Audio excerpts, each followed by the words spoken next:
Hello, everyone. It's Blaze in the Dark time. It's amazing. I think everything's working, but I've got this powerful feeling I've forgotten something. I have just noticed, actually, OBS is doing some recording, which it shouldn't. Naughty OBS. We don't record this one because it gets straight to YouTube, so it'll be a VOD anyway afterwards. So yeah, everything appears to be working. We've got Roll20 on the left, because we're now using Roll20 for Blaze in the Dark. I have feelings about Roll20, which you can also read on the left, probably. But that's just because I'm trying to set it up for a stream. So there we go. Thank you, everyone, for appreciating the title work. I'm very proud of it as well. Also, hey, Nolus, good to see you as well. And a proper hello to Keith and Talia in there. And, of course, hello to Friendly Nightmare Chica. Welcome in. We're on somewhat active music, really, for a start. Let me sort that over. There, that's a bit more chill. There we go, it's Blades in the Dark, so those of you who do not know much about Blades in the Dark, it's about sneaking, it's about stabbing. The sun is dead, right? So it's all very grim. It's not grim, edgy. Well, there's edginess, there's blades involved, there's darkness, we're criminals, we're a gang of, well, we're actually a cult. We're a cult obsessed with Victorian steampunk sort of whale punk thing. If you're familiar with Dishonored, you'll be pretty familiar with Blades in the Dark. If you're not familiar with Dishonored and you've ever watched a program where there's a lot of coal smoke in the air, then you're pretty familiar with Blades in the Dark. So, yeah, I've done some chatting. I think I've probably given Bree enough time to eat her chips. Let's hand over to her, where I can then stop talking and allow her to run the game, which is great. I love it when I don't have to run the game because I don't have to talk as much. So I will unmute and we'll go and say hello. Hello. Hello. Hi, Nick. How's it going? Birthday, Nick. God, I thought I'd gone away with it for a sec. You thought you were going to win, but you never will. Someday. I knew Iris was going to do it, so I could afford to be nice. Fair enough. I've done the full intro of what Blades in the Dark is, so really, I'm happy to hand over straight to you now, Bree. So take it away. Okay, so, as you'll all know, by this point, have you given them a summary yet, Nick? I've given them a summary of what Blades in the Dark is, but I have not given them any kind of summary of this, other than mentioning that we're a cult that wants to bring back the sun. Okay, so, as you'll all know, everyone's about to board a ship. So, obviously, Blades in the Dark doesn't really have an actual equivalent compared to D&D's inspiration system, but I will give a free dice, which can be added to any roll this session, and only this session, to anyone who wants to summarise why the heck you're on a ship about to perform an assassination. I can give it a go if you want. It all started 4.5 years ago when a gang was hired to steal some bread, and by hired I mean they just decided there was bread there and they wanted it. Actually, were they hired for the bread? I can't remember if they were hired or if they just wanted the bread. They were told it would get them some street cred. That was it. By the police. Yes. And the owner of said bread was a Lady Clave, who is she's rich, she's powerful, she's a Leviathan hunter, which means she goes out there and she kills massive sea-born demons to harvest their oil. So not someone to be trifled with. Anyway, we trifled with her. In what I might add was a flawless mission. Like, we did really well in that mission, but we drew the ire of one of the most powerful people in Duskvol, the city we live in, and she sent an assassin after us. And if I recall rightly, Bark, who is Iris's character, stopped the assassin. And actually we captured the assassin, and in doing so learned who the assassin's paymaster was, who our next target was. So we decided this isn't going to end until we put a stop to Lady Clave. So we started working on trying to infiltrate her organization. So we became Leviathan hunters. We're going to get in to, you know, onto a boat when she's out at sea, where, you know, accidents happen, and then make an accident happen. So we've already snuck aboard one member who's not here, Leggy's character.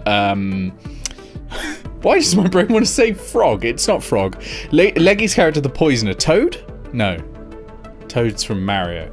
Rocky. Rocky! Why am I so stuck on frogs? But there was an NPC called Frog. Ah, maybe that's it. Was that the one Alias was trying to have sex with? Yes. This is a stupid question. He succeeded. That was the one Alias succeeded in having sex. Yeah.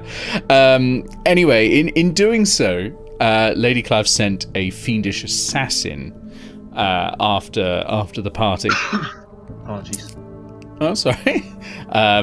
You know, another one, but this time someone much more professional who always sees a job through, and successfully killed one of the gang members, Alias, who died from a combination poison of I forget the names of the chemicals, but basically it was one that messed with your ability to metabolize things, and then combined with another poison. So he drank it in the champagne, and then there was an inhaled poison thrown down, and he died. It was very professional work, but Lady Clave, trying to tie off loose ends, killed, or attempted to kill, put a booby trap, put a bomb in the payment for the said assassin, and that assassin now really wants to get payback. So that assassin has a fragile alliance with the cult. I think a very fragile alliance. One of mutual mistrust, I think. But yeah, that's the plan. Get on the boat, kill Lady Clave. Preferably get off alive. Did I do it well enough? Yep. Remember, you've got an extra dice you can throw into any roll this session. Oh, I won't even use it on something frivolous because I'm now playing a non-frivolous character.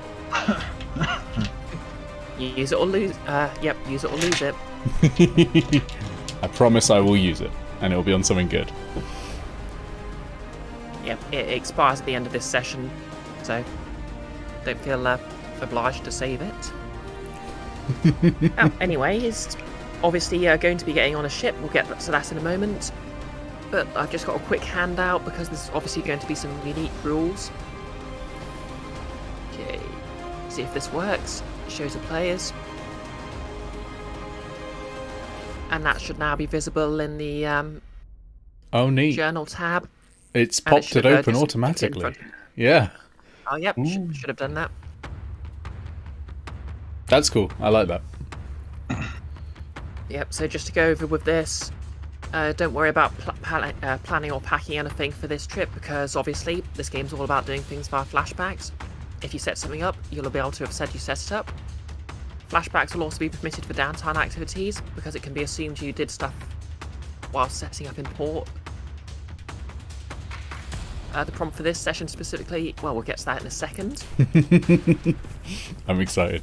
You may roll in roll 20, or you can just roll your own dice, use Google Dice, whatever you prefer. Obviously, yeah, it's got a nice thing where you can roll directly from the character sheets. And obviously this happened last session, but just to remind everyone, you all attended a long, boring lecture on the basics of running a ship just before the party. I mean, the party was basically just to make sure everyone was there. So anything you'd basically be expected to know, your character knows it, and you can also flash back to learning something a bit more advanced about the ship if needs be. And that obviously includes the layout of this specific ship, at least the things they would tell the crew members. But now, with that out of the way, you're on the way to the docks, where the ship is moored. One thing before we start, I do want to just make something slightly clear. Bark's motivation going forward for this entire mission is to get revenge on everybody who has wronged her. That is her whole motivation going forward. Uh-oh. Oh yeah, actually, question for Bark. Yes. Are you bringing the... Obviously, I'm not talking about packing in general, but are you bringing the massive bag of money you still have hoarded away with you? I'll bring some of it. And that you owe me.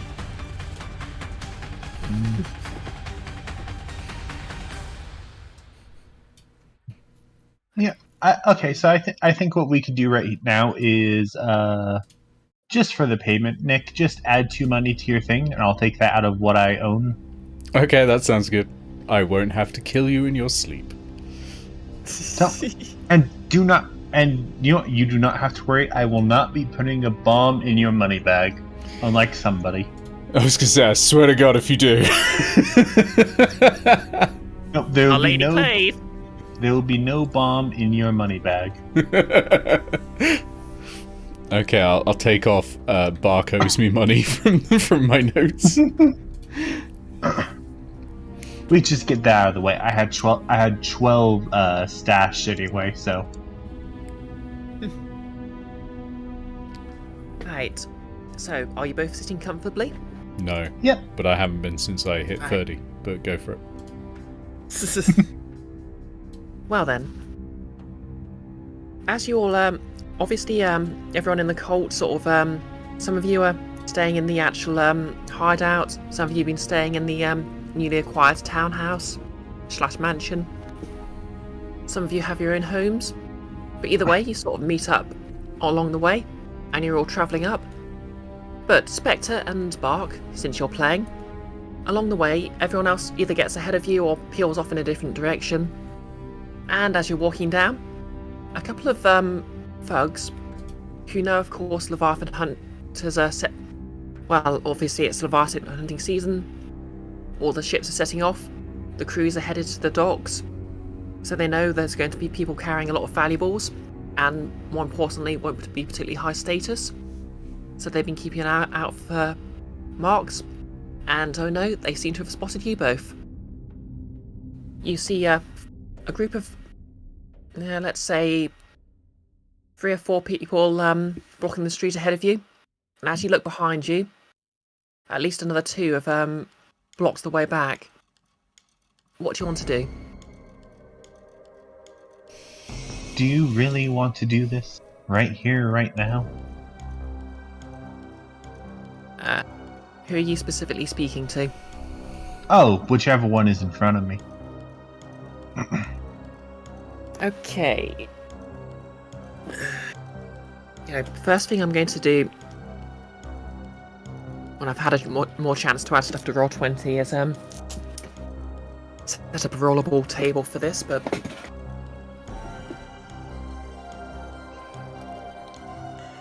I think... Am I with Bark on this? Or am I somewhere else getting separately mugged? no, you're both together and you've both been closed off by the same group of goons. Alright, I'm gonna put my back to Bark's back and draw a blade.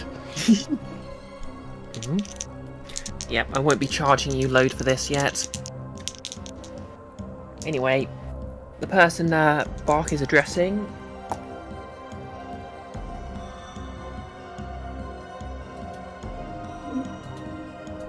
is a heavily scarred person wearing a hood, so you can't really make up much out apart from a heavily scarred face and hands. They stare you down and say, well, just hand over what you got and it won't be a problem, will it? Do not give them anything, Bark. They have not earned their pay. No, look, we're in a bit of a rush, so... And I'm going to hold out this... hold out a small bag that's in my hand. If you want it, come take it. It's a small leather pouch that has about 2 coin worth of coins in it. Smart girl. And they step forward and reach out to it. The Are you just going moment, to let them take it? the Okay, moment go. one of them reaches out for it, I grab the one who grabs for it, I grab him by the neck. Yes! Ooh, good. Good move. What would you like to roll for this? I feel like...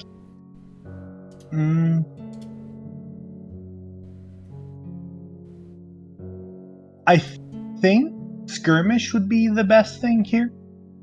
Oh, yep, definitely. You're grappling in close quarters. Do you want to take a devil's bargain or push yourself? No, I think I'm good. Okay, roll me 3d6 and give you the best result. Or just put it in roll 20 if you... What's my Sorry, position? go. I'm gonna say... normal position and normal effect. So No that particular would be modifiers here. control. The positions it has listed are risky, controlled, or desperate. Oh yeah, that's gonna be risky, because risky's the default. Okay. And effect is standard? Yep, standard effects.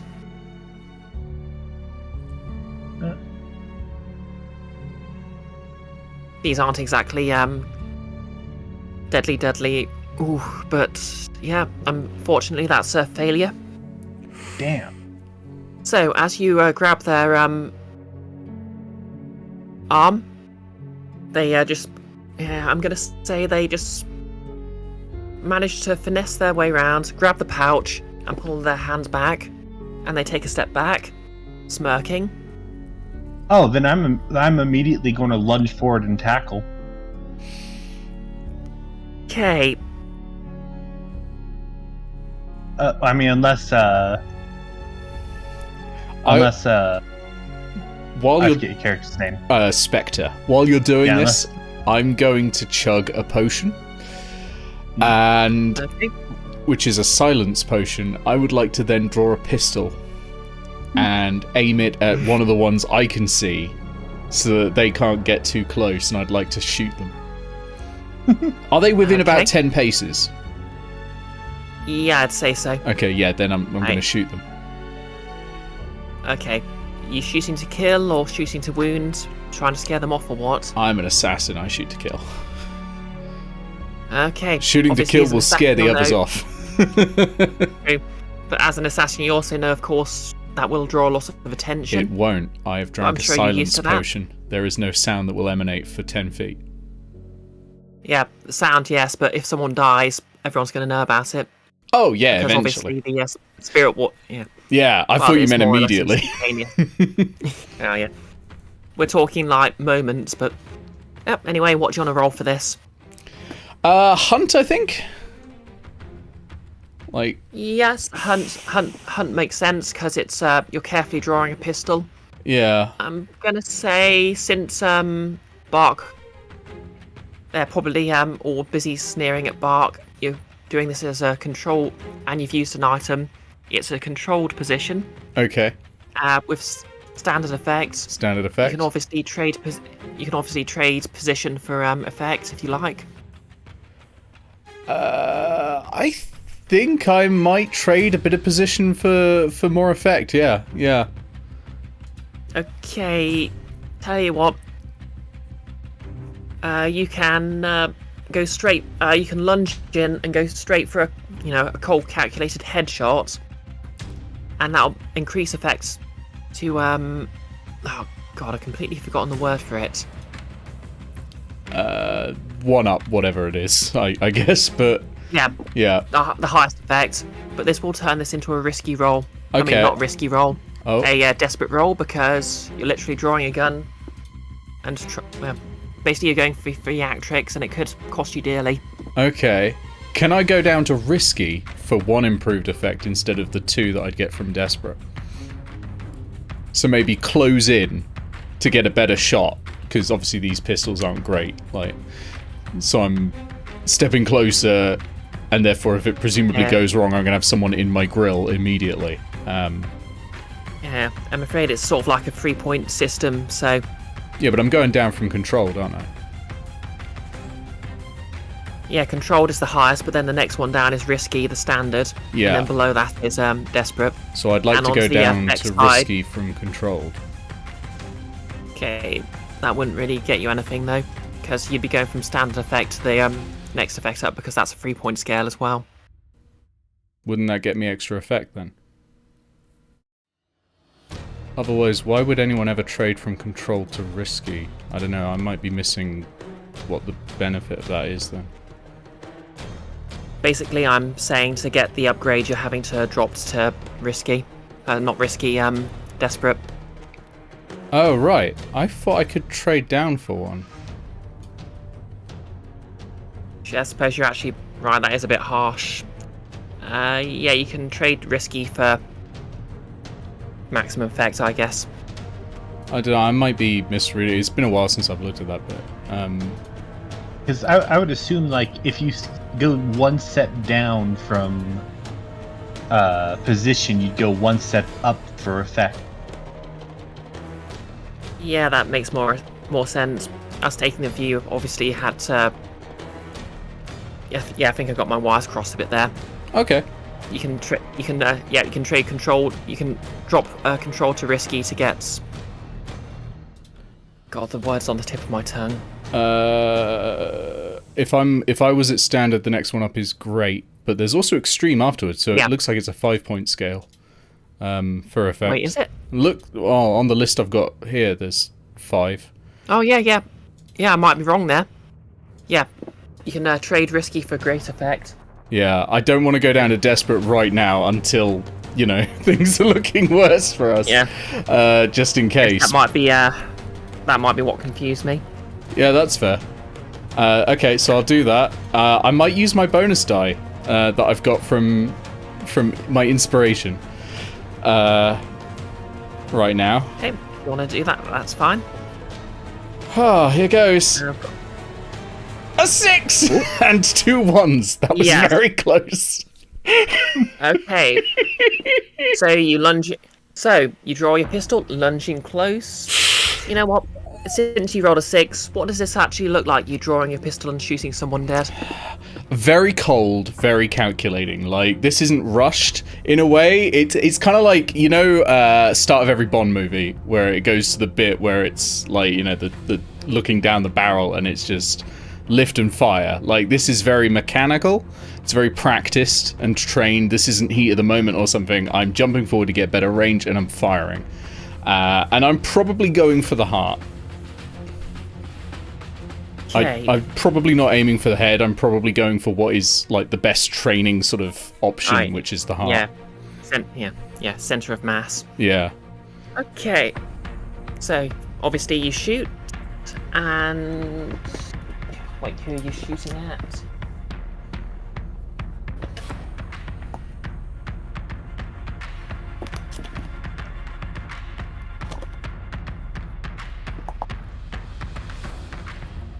Oh, your target is a sort of bony-looking woman who, obviously everyone was slightly distracted by Bart.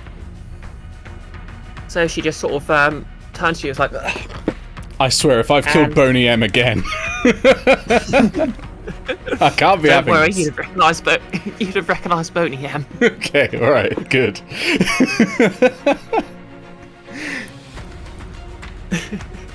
Right. That So, counts as one, I obviously- think, Bark. With her death rattle, all of the muggers immediately freeze up. They immediately turn, because obviously your gun didn't make any sound. Pause, look up, see you holding the smoking gun, having just lunged forward. Also, Presumably so quick. speaking of heat of the moment, Bark is going for that tackle. Absolutely. What do you want to roll for the tackle? I think skirmish again, because it's the same as last time. I'm attempting a grapple of sorts. Good. Yep, Spectre's definitely giving you the opportunity to try again. I would argue that this would be a controlled position, given they're all distracted by what just happened. Absolutely. It's controlled. I'm going to say standard effect. Do you want to trade up or down? No, I think this is good. Okay, Come on, do give you me want to push yourself? something. No thanks. Roll it. Okay, roll away. That's much better. Ooh. Yep, that's a success, maybe with a complication. So, are you just trying to grapple him, or you just want the money back? Oh, I'm tackling the guy to the ground. Okay, so Yes. you tackle the guy to the ground. Obviously, the rest of their fellows, they see the corpse, they see the smoking gun, and they just bolt. So they're very much on their own. But as obviously, as you have them on the ground, you reach for the coin. Yep, you're in a controlled position, so obviously it can't be too serious. Yep, I'm gonna say one of the muggers just starts looking back, and takes a good clear look at you. It's obvious they're trying to remember you. Do you want to do anything, or? If they're going to try to remember me, then I'm going to make sure they remember me. I'm going to raise my fist and give one strong punch into the face of the person I have tackled. Good stuff. What do you want to roll for that? Oh, wreck. Most definitely. Brutal. Okay, I'm going to say that's risky because you're not sort of carefully, methodically doing it. You're just looking at someone and trying to make a point. Standard effect. Would you like to push yourself? No, thank you. Okay, go ahead. There we go. Ooh. Okay, that is a success with no complications. So, you smack the person you have restrained in the face. The lollygagger thinks again and joins their fellows in bolting. So, you now have one mugger grappled in place, and you have your money back. You have a bloody corpse next to you. What's your next move? You look up and you see the spirit ravens are circling overhead. We'd better get out of here as quickly as we can. Yeah. To the docks then. I grab the coin purse. I get up off the person because, given the blow I just struck into their face, I don't think they're going to be getting up after us. Yep, they're probably if they're not unconscious, they probably don't feel like moving, no matter how much danger they feel like they're in. We can't leave a witness like this. I mean, if The you record- want to do it, go ahead. What it's worth, I will remind you, it was established last session that there's a tradition of automatically pardoning any crimes if you serve one tour of duty on a Varthan hunter's ship. That is a Lady good point. Clave was and Spectre taking would know advantage of that to Yeah. have you steal something on her behalf, but No, that's a good point. Spectre would know that, and I think that then that's fine. He's not worried about them coming after him again because he'll just kill him. So yep. So you're leaving your witness there, or yeah, I think so. okay? I'm gonna say then you are just carrying on your merry way. You see a couple of spirit wardens rushing past, but they don't care too much because their main priority is just making sure there aren't any ghosts floating about. So they just want to secure the corpse and do something with it. And you reach the docks without any further issues. Oh yeah, before we continue actually, remind me, obviously Nick would have been here last session. Were you here, Iris? Yes, I was. Oh yeah, of course you were. Yeah, we had a big fight. I threw bits of the road I ripped out of the road at him. Yeah, I remember now. Yep, I take notes, it's all coming back to me. Oh, that makes one of us. Anywho, you reach the docks without any issue. Everyone is walking aboard. Now, let's describe the say let's, I mean I'm about to. So, Lady Clave's ship, the Cleaver, which is proof, as if it were needed, that you should never ask a crew to name a ship. What could I be implying by that? Oh, yep, the Claver. Cleaver? I don't even know. Home, yeah, home to her crew, effectively known as the Cleavage. Oh.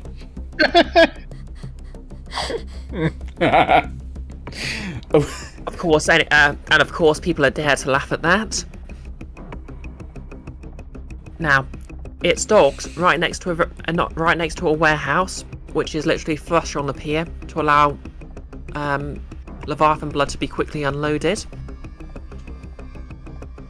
And the gangplank is actually basically unusually for a warehouse. There's an extra floor above it, which the gangplank is coming off. So that's roughly equivalent to a third-story building.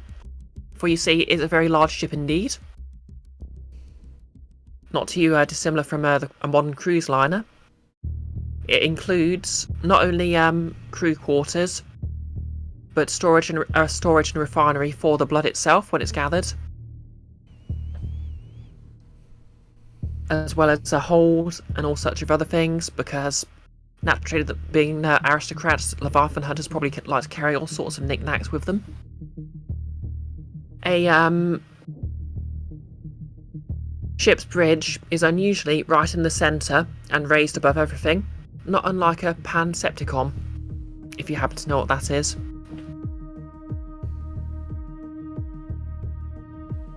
Nope. For those who don't, it's a style of prison where the guards basically have a perch right in the middle, and the prisoners' cells are all basically stacked on top of each other into the walls. So, did I say Pansepticon? I meant Panopticon. Oh, like in Control. Oh. Yeah, exactly. Control's Panopticon area is literally named after one and is built like one. Yeah. Yeah. And I think the prison in like Basically, Guardians of the Galaxy is one as well. Yeah, there are actual prisons built like that. Well, that's And the idea, of course, is whoever's in the guards room can actually see into every single cell. Which, of course, makes it a very popular metaphor for a surveillance state. But the thing, interestingly enough, even though it's perched, it doesn't look not too unlike one. You clearly couldn't see anything below the open deck. So why would that be? Although you might remember from your orientation session that you're told that whoever's in there can actually see whatever's going on, so no funny business. Speaking of funny business, are people loading cargo onto the ship right now? They absolutely are. Well, being In a fact, part of the crew now, I think, and being exceptionally strong, Bark is going to help with the loading of cargo. Okay, I won't make you roll that, but yep, obviously the people loading on, some are dock workers, some are members of the crew. The dock workers nod respectfully, and yep, they appreciate because, you know, obviously Leviathan Hunter crew are not Leviathan Hunters themselves, they're a bit... what would you say the word for it is? Yeah, basically they're still the common folk, but maybe they're a bit less common than the other common folk, you know? Mm. And some can get a bit aloof about it, so they certainly appreciate the gesture.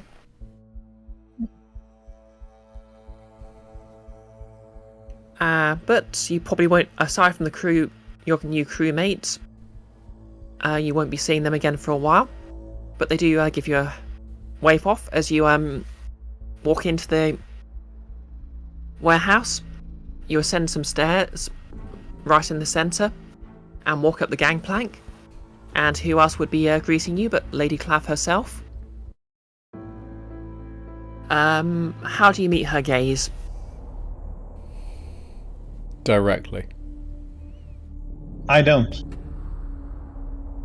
I walk right on by her without even acknowledging her presence. I look Yep, straight at her. Okay. Well, Spectre, as you stare straight at her, and Bark just walks past without paying her any notice, she tilts her head slightly and stares back with a very slightly, I suppose you call it predatory gaze. And I'm gonna say, imagine if the camera sort of zooms in onto a nice close-up of her face, and then we're going to smash cut to a few days later, where she's wearing exactly the same expression. You're in the crew's quarters, she stood in front of the door, and as we pan out, there is a corpse on the floor. Oh. Also, I did not intend for that to rhyme, but it's very nice it did.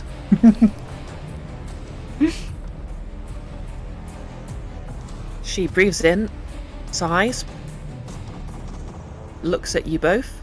Well, looks at everyone in the room, really, but you're the protagonists, and says,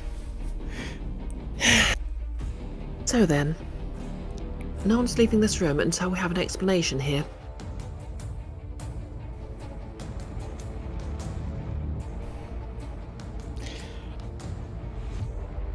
I'm assuming I didn't do it, right? For the purpose of narrative, I can confirm to you both that you did not do it. Okay. Okay. I would like to survey the faces of everyone in the room, see if I can pick up any idea of how they might be reacting to this. Trying to look for someone who doesn't look as surprised as everyone else. Well, this is controlled. I'm going to say this is controlled because, well, you're just literally looking around in a room of people where you're meant to be anyway. Do you want to push yourself or take a devil's bargain? I will. No, I'm just info gathering, I suppose, to start with. So I'm gonna just go for a standard one on this, or not, as in no extra dice, is what I mean. Yeah. Okay, that's risky standard then. Go right ahead. Okay. Burping. Well. Yeah, that's a failure with a complication. I'm afraid. Well, I'm not going to say there's a complication. Someone catch me staring at them. Yeah, a couple of the crew you stare a bit too long at some of the other crew members, and they stare at you back and feel a bit awkward. Yeah. Lady Clave smirks a bit because she loves the awkwardness. You said it's been a few days. Do we know this person in particular who's dead? Yep, you do indeed. They're a fellow crewmate. A young man who goes by the name of... Let me check my notes.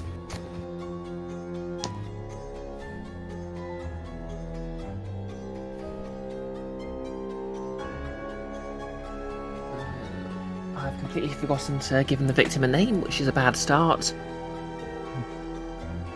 Let's go with... Yeah. He only gave his name as Orlan. Wow, that's amazing. That's also my name. Wait, is it? Yeah, Orlan Scora. Well, now don't I feel silly? I'm assuming he's a fellow Scovlan, then. Yep, a very tall Scotland man who went by the name of Orlan. You actually both found it kind of amusing when you realised you both had the same... Wait, would Spectre have first shared his first name with him? No. No, he'd have kept that one under wraps, I think. Yep. Obviously you wouldn't have shared that, but I'm sure you personally found it kind of amusing. He was nice enough. You see him around, and you're sort of racking your brains trying to think of where you've seen him. We'll get back to that in a moment. You doing anything here, Bark? I would actually like to examine the body, see if there's anything, like, specifically how this person died. Okay, I feel like throughout my years living at the university, I would have picked up at least a few things on biology and various medical things.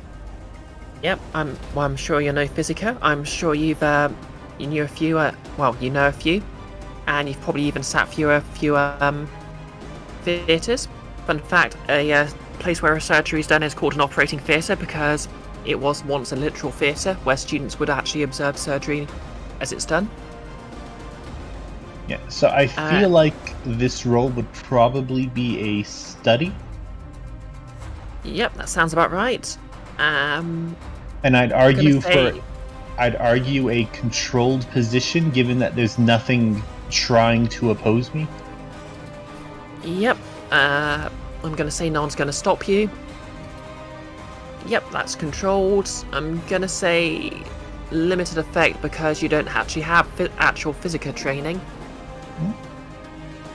That sounds fair. Okay, do you want to push yourself or take a devil's bargain? What is the devil's bargain again? It's a mechanic I forget about. Okay, so a devil's bargain is basically a free dice with a guaranteed complication if you succeed. And players can also suggest them, so your Nick can also suggest one. You'll know what the complication is before you make the deal as well.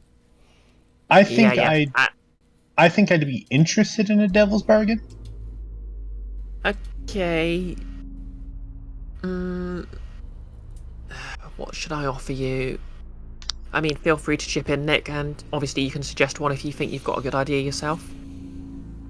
Yeah, I'll have a think. I'd argue suspicion. There may be someone in the room who may think who may suspect I'm trying to cover something up. No. Yeah, that sounds good to me, actually. I'm gonna say, I don't have clocks set up on on Roll20 yet, but if one of you could start actually both of you start a 6 o'clock park clock each. Okay. You should be able to do it in like your character just sheet. above your notes. If you click the plus, you can add a clock. It's normally for long-term projects, but it'll do for now. I've named this one Oopsie. Yeah. You can actually name that Jacques. Yes. I just named it Sus. Jacques. That'll do. No. Among Us. But yeah, I think I'll take that devil's bargain. Okay, fill in one slice on that clock then. And roll away. Yeah, they do fill in a kind of a weird way. 4, okay, that is a complication, yes? Yep, that comes with a complication. But I'm already taking a complication. Yep, I'm afraid I'm going to have to add another one. Yeah, so your fine. extra complication there is... You know what? Yeah, we'll just make that an extra slice. Yeah, you get a bit of blood in yourself. Everyone looks at you, looks at your cestus, which of course has those gnarly demon spines on it. And yeah, unfortunately you do look kind of like a murderer. But what do I discover about the body? Okay, so the body itself is lying. Obviously it's limited effect, so you're not going to get too much from this. But yeah, it's controlled, so we're going to leave the consequences at that. The body is, the victim is lying on his back. The cause of death is very obvious. He's been stabbed through the front with a knife, which is still embedded there. I'm gonna say, from the way it looks, he was probably turned over after he died, because you'll know from your time at university how and he died at least a few hours ago. So you could obviously from your time at university, you actually know how the blood pools in a corpse. Although that's an interesting question of how they got cadavers, considering they're usually incinerated. But I'm sure a deal was struck, and precautions were taken. I'm sure there's a gang going around providing them. Yeah. This would be a very good setting for a Burke. Feel free to look at... Alias is dead. Feel free to look up what that... Yeah. Yeah. Yeah, I think that's all you're going to get for now. So what I know is he presumably died from the knife wound, and the body was moved after death. No, I'm going to say from the blood pool, it's pretty obvious that this is where he died. Hmm? Yeah, he is in a large pool of blood. In fact, you know what? You can probably tell he was moved because there's literally an impression where he was before in the pool of blood. Hmm. So, Lady Clave, I'm going to say she meets your eyes, Bark, and she says, "Well then, you first. What have you seen?" And with that, we're going to flash all the way... Oh, not flashback, because that's an actual mechanic here. But we're going to sort of reverse back all the way to the moment you walked off the gangplank. And we're just going to talk about exactly what you've been doing for the last couple of days. And what you might have seen.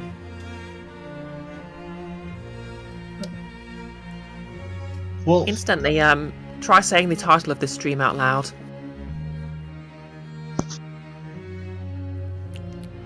Rashomon. Exactly.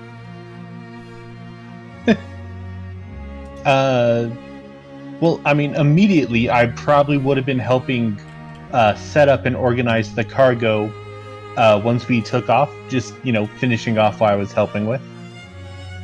Okay, so you'd probably have gone straight... Would you have gone straight down to the cargo area on the ship itself? Yeah, I would have been... the other end? Yep, I would have been in the cargo area with a bunch of other people who were doing that job. Okay, so obviously you'd know exactly where to go because of the orientation session. Now, the crew's quarters are on the first deck below, and the crew's personal effects are stored there. Would you be would that be what you're helping load on, or would you also be loading on the more industrial stuff? I probably would have been helping with the more industrial stuff as well. Like, immediately when I went onto the ship, I was essentially there making myself useful. Okay. So, like, obviously, yeah. I was not. Sorry, I was like helping with some of the larger stuff, with like the food crates, anything that would have been moved to the cargo hold initially. Okay, so food and stuff would probably be stored in the next floor down there, the lowest floor. Yep. Which is basically sort of the mechanical industrial area where the blood you collect will be stored and processed as well. So I'm going to say, get there, you simply took a... walking off the gangplank, you immediately looked around, and obviously there was a helpful signpost, and it just sort of pointed to a set of... Right, just sort of like a hatch. So if you consider a pirate ship that has a hatch leading to below deck, it's a bit more industrial looking than that, but it opens up into a metal flight of stairs, which you can walk down. I do have a question, just because, like, setting wise, I'm a little bit confused on something. What level of technology do we have in this world? We're sort of at a steampunk level of technology, but it basically Leviathan blood is sort of like it's like sort of like the whale. It's actually a bit like the whale oil in Dishonored, in that it sort of enables sort of electricity and stuff. Okay. Yeah, basically supernatural phenomena is very much electrical here. So electrical energy is available. So like technology-wise, it'd be like Dishonored or the Thief series. Got it. Yeah, exactly. Okay, I just need to know that. Thank you. Yeah, just don't question too much how they managed to build such a big ship with steampunk level technology. It's whale oil, damn it. It's all the whale oil. Sorry, Yeah, Leviathan be fair- blood. Leviathan blood. Yeah. To be fair, if the Leviathan blood runs out, the wars are going to fail and everyone's going to die. So, no pressure. But yep, you descend. Well, the cargo area for the crew is right next to the stairs, because obviously it's the first place the crew are going to stop off, and it lets them drop off their personal effects too if they don't want to keep them in their room. And if you walk down there, it's just a single corridor to get to the industrial cargo area where all the equipment's being loaded on. So which of those are you going to help with first? Probably with the industrial stuff. Okay, so you walk in there, and yeah, you look around, and in fact, I'm gonna say this is the first time you ran into Orlan.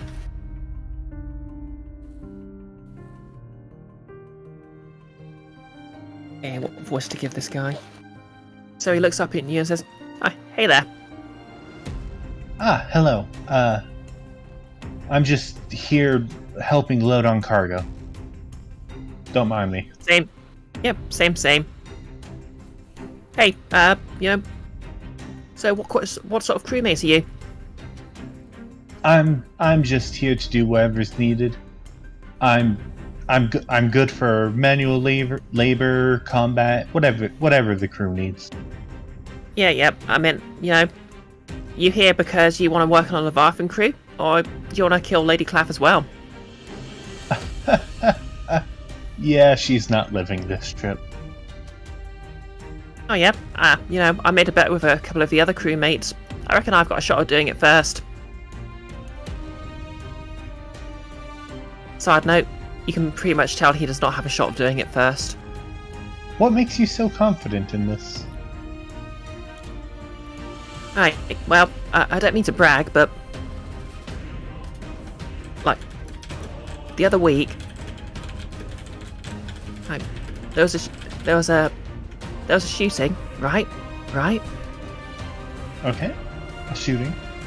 Yep, like 2 people died. And when the spirit wardens came, I actually made eye contact with them, stared them right down.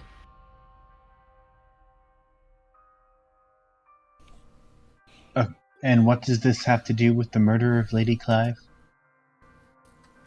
I mean, I stared death itself in the face. I mean, confidence is 9/10 of the job anyway. Hey, how about this? Well, if you give me a moment to help to finish putting some of this away, why don't I meet you up in the mess hall? We could grab something to eat, talk about it a bit more. That sounds great. And Bark is going to finish up, slightly take a bit, she's going to slightly take her time finishing up, and then she'll make her way to the mess hall. Okay, do you want to do anything else while you're helping load on, or are you just going to help load on? I'll just help load on. Okay, so aside from yourself, there's Orsa and Orlan. There's basically another 4, I'm going to say another 4 gentlemen helping you. They're a fairly strong-looking bunch, short and stout, and they're just helping you out. So do you head straight to the mess hall after that? I mean, I'll probably lag behind a little bit, just look around a bit, but yeah, I'll head straight to the mess hall. Okay, so you, I'm going to say that's probably going to take up the first 2 hours since you are both boarded. So, Spectre. Da. As Bark finishes speaking, Lady Clave looks her down, folds her arms once again, and then turns to Spectre. So, you met him quite quickly. What about you, assassin? I did not see this creature for quite some time. Oh, well, let's start at the beginning, when you first boarded. And, of course, we're going to roll the way back to the moment, obviously, you saw Bark immediately walk straight past Lady Clave and walk to the stairs. What were you doing in this time? If I was a lookout on a ship, whereabouts would I go? Does this thing have like a crow's nest or a con tower or something like that? Because I think Spectre's going somewhere where there's visibility. Preferably, actually, with visibility on parts of the rest of the ship, more so, but, like, under the guise of going there to look out and get the bearings of what's going on out there. Yeah, well, you know the match... Well, oddly enough, that is actually the bridge, which you'd know from your orientation. Yep. So, and you're not barred from the bridge, because unless Lady Clave's in there and doesn't want anyone else coming in. So, yep, you can go visit the bridge if you like. Oh, that'd be even better, because I'd be able to case the joint for... Should I need to break in there and kill... You know, if Lady Clave's going in there on her own at times, that's a perfect murder location. So that's exactly where Spectre's going to go and sort of get the layout and see if it's a viable option. Yeah, definitely over there. Excellent. Okay, so to reach the bridge, you basically walk all the way up to up to the stern, and obviously that's a bit higher. Think sort of along the lines of it's like obviously on a sort of a galleon you'd have the poop deck near the front, but this raised area is actually near the back.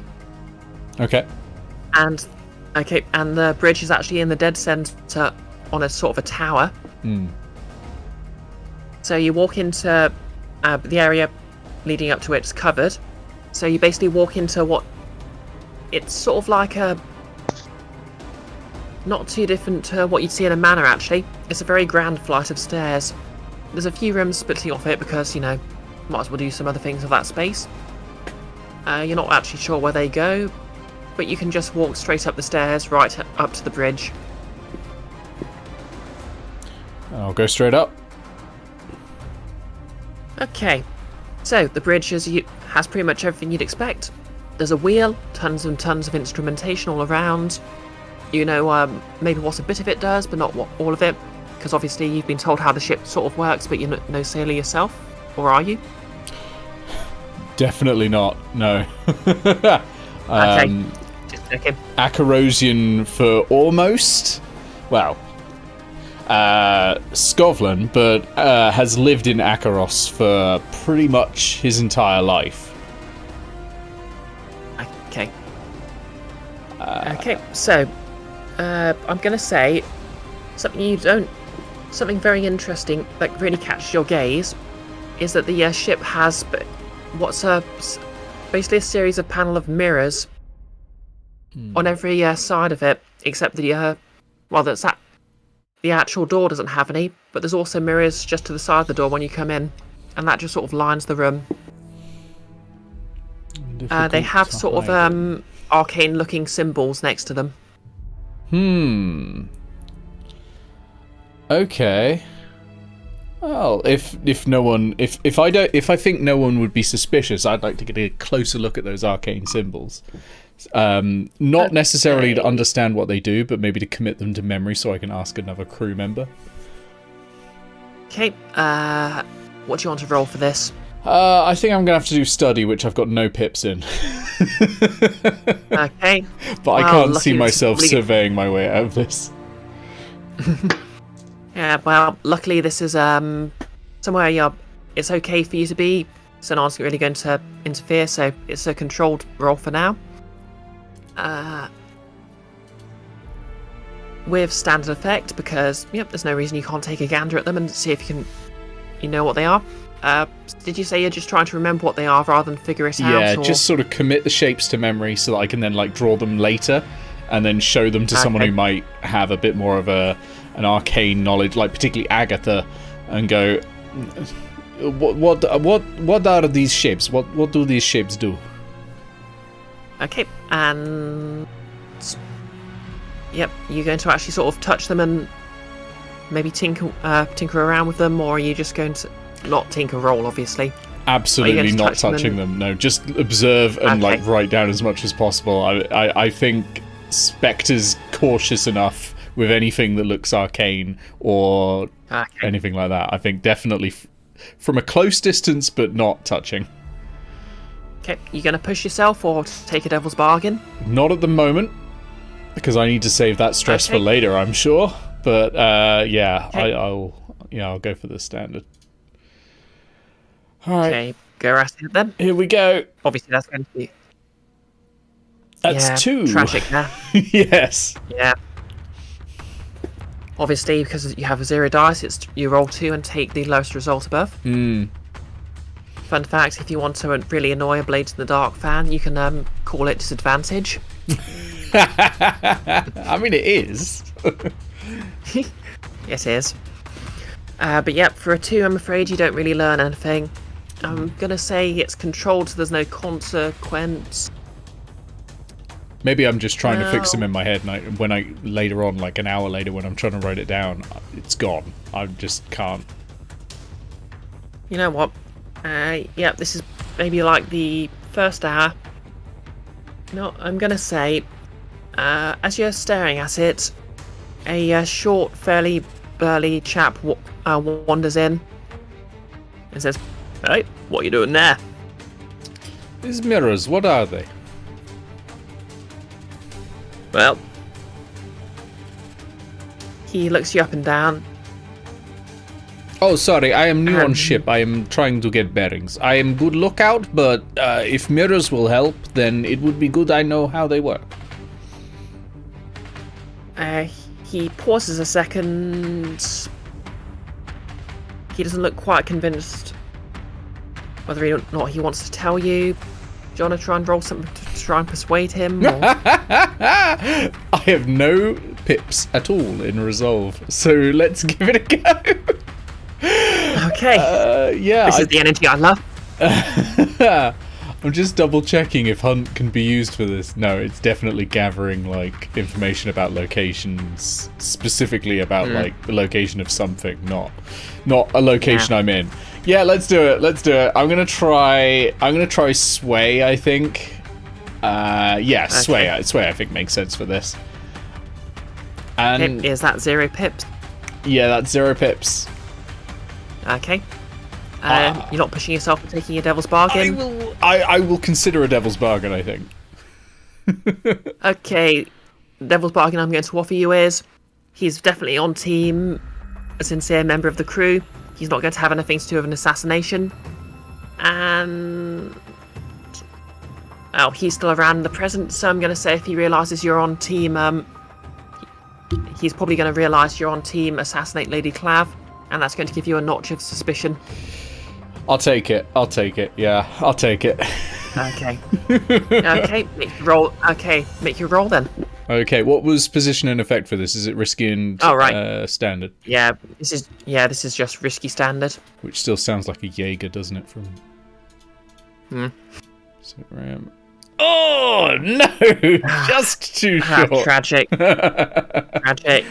Yeah, I'm gonna call that 2. As a consequence, I'm gonna call that 2 notches. 2 notches. That makes sense. And I'm gonna say, he stares you up and down and says, "Aye, you'd like that, wouldn't you? You know, it'd be really good in this situation. Assassinate." Fucking alias. Tragic, isn't it? Really? No, I shouldn't have killed him. Oh well. I'm gonna finger a knife in that I've got under a bit of coat. I'm not gonna use it, but it's just it calms me down knowing that it's there, and it's something I can resort to if I need to. Right? Yeah, you'd like that, wouldn't you, mate? Oh, hopefully it would just look like I'm rubbing a small lump in my leg or something like that. Not necessarily, not an open carrying knife. But I'm just sort of rubbing a slight lump in my leg, preferably. Yeah, that's fair. Yeah, anyway. Yeah, he just sort of rolls his eyes and ignores you. Because, yeah, obviously he wants other crewmates to be able to use the equipment properly, but I don't think he really wants someone who's trying to assassinate Lady Clave to outright know what's here. So, are you lookout up here? Are you primary chief captain lookout, or are you secondary under lookout dog's body? I'm just a crewmate, mate. Like you. Who does the eyes? Who does the looking? I want to talk to them because I am good at looking. I'm very good at looking. I mean, but point something out in distance and I will tell you all about it. But if you are just normal crew, if you have not got the looking on you, then you are useless. I need to talk to someone else. Charming. Well, if you want to speak to someone in charge, just look for Lady Clave's first mate. Can't miss her. Dressed like a jester. Dressed like jester, you say. What is her name? That goes like, probably like Viola or Vivian or something. Like the weapon? Just not weapon. Like the instrument? Yeah, something like that. Either way, she just tells everyone to call her VV. But informally asked me. EV. Okay, I have got it. Thank you. I will go find this EV and tell them about my eyes. They are very good. Yeah, VV to be clear. Oh, VV. Name. Sorry, yeah, I cannot catch with your accent. Wow. Yeah. Yeah, it's almost as if it's not a natural accent. Yeah. Spectre wouldn't know, but I imagine Bark has indeed met a VV before. Sorry, Acarosian is my second language.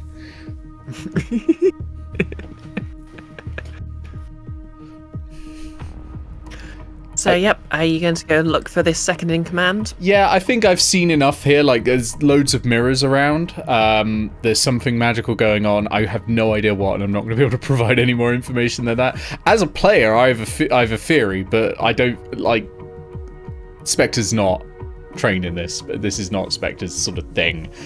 I think I've got all the information Spectre will want from this area. Like, is this a good place to do an assassination? And the answer is... maybe, not really, probably, but that's good starting info. I'll go seek out Vivi if I can, unless time's up. Oh, actually, before we do anything, you can start another 6-part clock. Uh-oh. And you can label that Lady Clave ? And basically, this is just going to be you're going to gather more information about Lady Clave. It's going to be a sort of cumulative thing, and every time you manage to fill a 6-slice clock, I'm going to give you a hint about what's going on in general. Okay, I like that. That's nice. Yeah, just a little hint about what could happen if you that might help you bump her off. I like that. So yeah, she's got a second in command who goes by Vivi and dresses like a jester. Obviously, you're not with Bark, so she can't add a bit of clarity to that yet, but there's time for that later. I'm going to say it's probably taking you maybe an hour, so Bark's probably still in the hold. Do you want to go anywhere from now? I suppose the first thing I probably should have done is asked where Lady Clave's second in command tends to hang out. So if you're okay with me having done that, I would probably head to wherever that is. If not, I'll probably head to somewhere where a lot of people like congregate, so I guess mess hall or something like that, to see if I can find her there. She might be overseeing the I don't know. I don't think I've ever seen her in the same place as Lady Clave, so she might be overseeing the cargo or something. Not really my problem. Okay, I'll go down to cargo. Okay, so I'm going to say as you're walking down the first flight of stairs, you'll see another 3 of the well, obviously you wouldn't know this, but it's the gentleman you've just been speaking to's 3 other friends who are helping Bark move about cargo. And you probably actually caught a glimpse of Orland's face. Obviously, he's very tall. Probably I don't know, maybe not stands out a bit, but you definitely cross each other on the stairs. You gonna do anything? At this point, I don't know him. I think I'm just gonna walk straight past. I'm on a hunt for Vivi. Yep. He you just cross on the stairs. Bad luck, don't you know? And you walk down the part of the stairs. A handy sign points you towards cargo loading. And you enter the we'll call it the industrial cargo bay. On deck 2. Excuse me, does anyone in here know where a Vivi is? She dresses like clown. This is where I am, correct? No, you're in the one above the cruise luggage hold. Actually, wait, were you? No, wait, you were in this one, weren't you? Yes. Yeah, sorry, my bad. So, you're in this hold as well. You're probably going to be moving cargo around for maybe another 30 minutes to an hour before you go meet Orlan in the mess hall. Do you say anything to Spectre, or? How the hell would anyone down here know? We've been moving boxes this whole time, man. I mean, I don't know. I was told she might be down here. If you have not seen her, then I am not in the right room. Has anyone seen a clown at all? Any of you? For the record, Bark, you would have seen a clown. Who goes by Vivi. Are we talking about the one who's currently talking, or a different clown? Alias is dead. I wasn't talking about Alias. Do not test me, loader. Yeah. Obviously, Iris, you weren't here during the session, but Bark would know that the jester who turned out to be Lady Clave in disguise did indeed went by Vivi. And would I have seen where she went? Lady Clave or Vivi? Well, you haven't seen anyone, Lady Clave or otherwise, dressed as a jester, but you would know the two people are actually one and the same, basically. Then, if I have not seen her while loading anything, then I probably won't reply. Yeah. I mean, to be fair, Lady Clave herself was last seen on the next to the gangplank, seeing everyone on the crew in, so she's probably not put on a different disguise yet. Very well. If there is no clown here, I'm sure I will see her soon. You cannot hide the rest as clown. I will help him with moving box. Honestly, it's actually pretty easy to hide just as a clown. Hell, I'm sure you may have walked right past her and not even known. I do not think that is possible. Nothing gets past me. I have very good eyes. That is what I'm trying to tell Clown, but Clown is not here.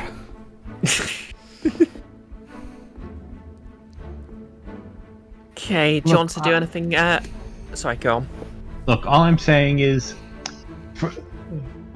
I'm familiar with clowns. You could have made eye contact, and you would have not known. They dress in stupid hat. I would have known.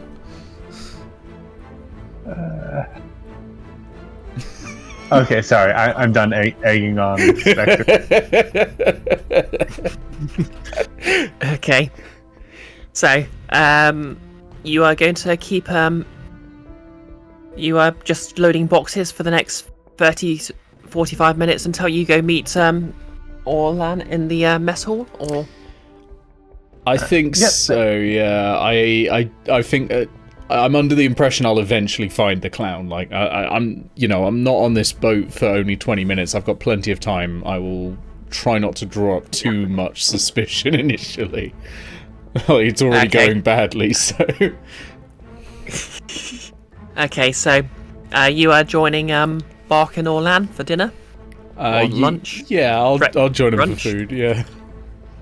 Okay. Okay, so you make your way to the mess hall. You just headed straight there? Da. Yeah. Okay. The mess hall is basically on the topmost deck. It's actually not too far away from the bridge. So you basically walk into the same covered area with the grand staircase, and it's off in a room to the side. And what you see is basically a large... Now, obviously it's it's a mess, even though no one's actually been using it yet. But there's a lot of clutter all over the place. You know, stacked chairs. An area at the back where the food is sort of dispensed, that obviously leads to the kitchens, is at the back. Obviously, meals are served twice a day, plus I'm gonna say, 3 times a day. Breakfast is the most important meal of the day, and lunch and dinner are just standard as well. But at any time, there's obviously, the basics like just a simple toasted mushroom or a cup of warm, just a warm beverage and such like is available all hours of the day. And obviously it's sort of just after breakfast time, so there's just the remnants of what's being served for anyone who wants it. I'm gonna say Orlen has already grabbed a plate full of just fried mushrooms. Are you going to grab anything yourselves? I mean, the mushrooms do sound good. Yeah, I'm going for a fried mushroom. Or toasted mushroom, yeah. Okay. Yeah, some toasted so you just grab some toasted mushrooms, put a bit of goat's butter on them. Lovely stuff. Maybe a bit of, maybe sprinkle a bit of brine over them. Delicious. Reminds me of home. Okay. Honestly, the food here is pretty lacking. Exactly. Reminds me of home. I honestly expected more from Lady Clave. Okay. So you are just going to sit down with Orlen? Yep. Okay. So you sit at his table, and he's just sort of chewing on it, looking around. But as soon as he sees you both, as soon as he sees Bark, he perks up a bit. Says, "Hey, here's your friend. Here to meet the man who's gonna assassinate Lady Clave." What are you talking about? I do not want to assassinate any Lady Clave. We are here for work. She is paying us. I am indebted to her. You're one of those, I guess, but yeah, and he just points to himself with his thumb very self-importantly. I'm going to be the man to assassinate Lady Clave. Are you now? What makes you so sure?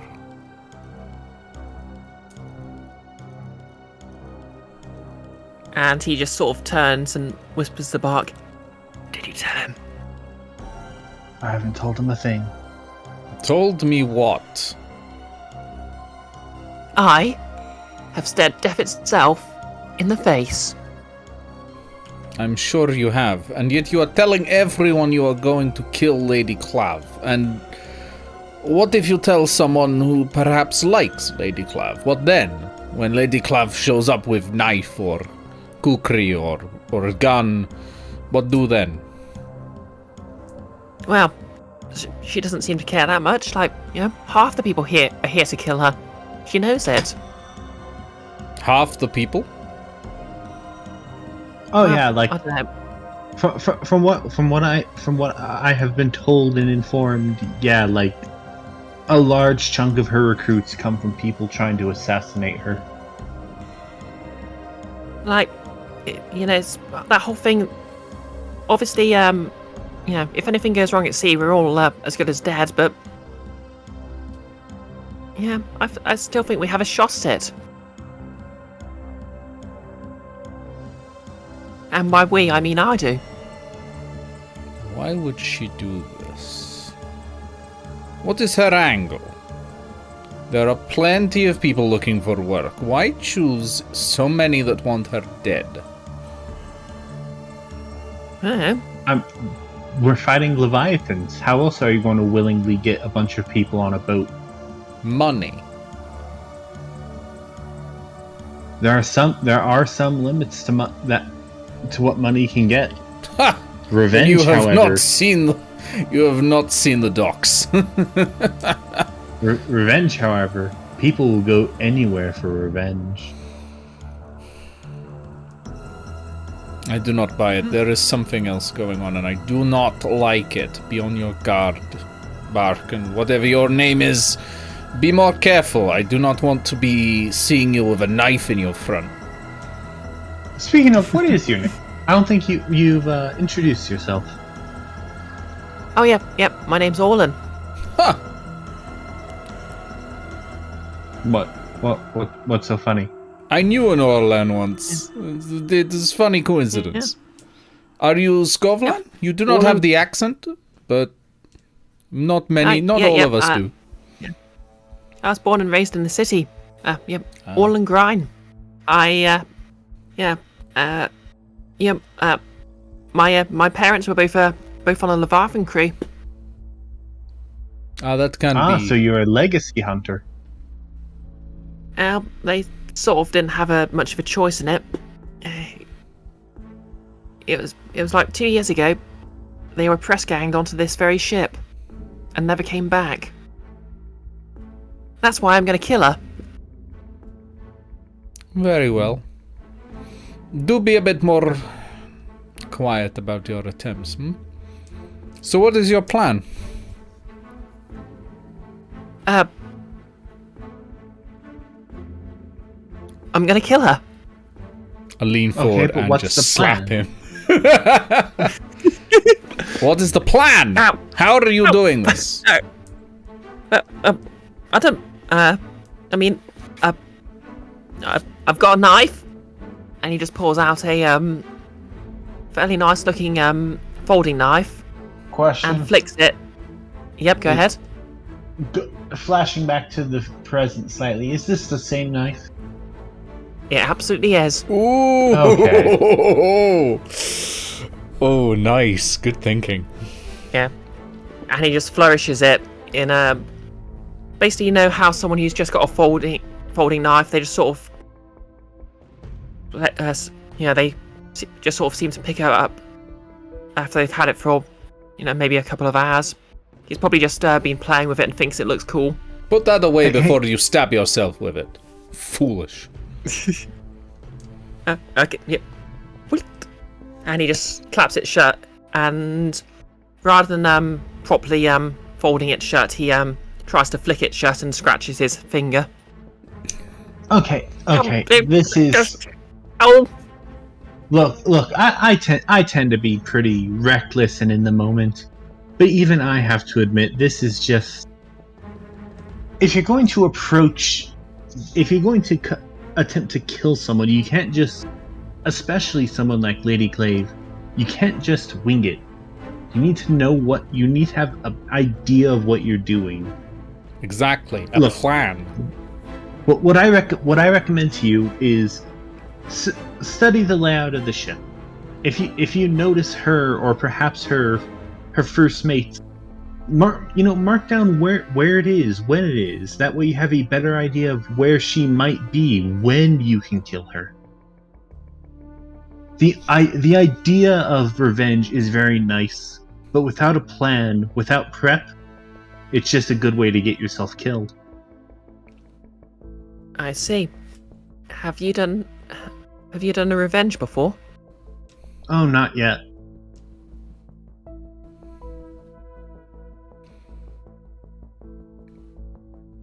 You need to think, or you will not be coming back from this trip, from this hunt.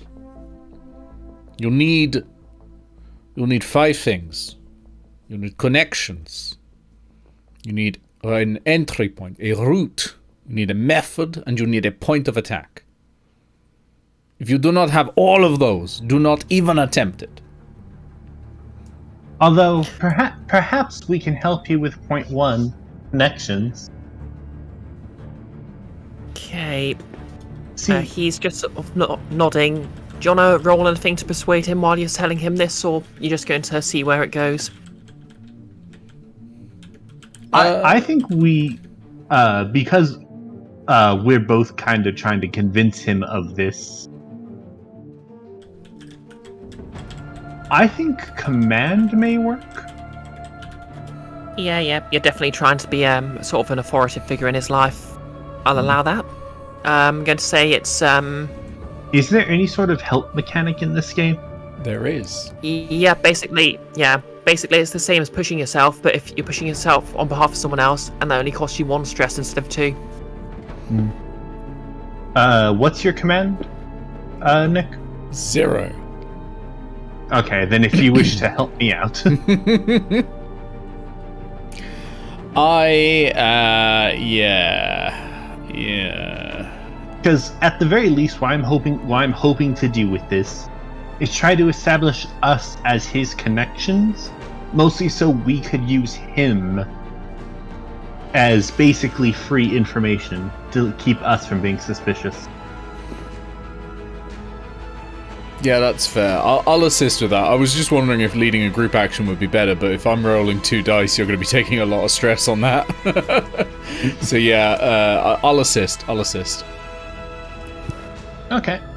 So I'll mark 1 stress. I'm going to say this is risky standard. You're just having a conversation.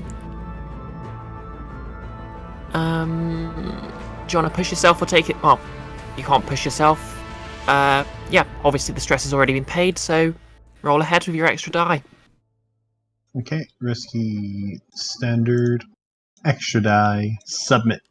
Damn it! Oh! Right. So, yep, he looks at you skeptically, and he says, "Well, yeah, you say you haven't done this before, so what do you know?"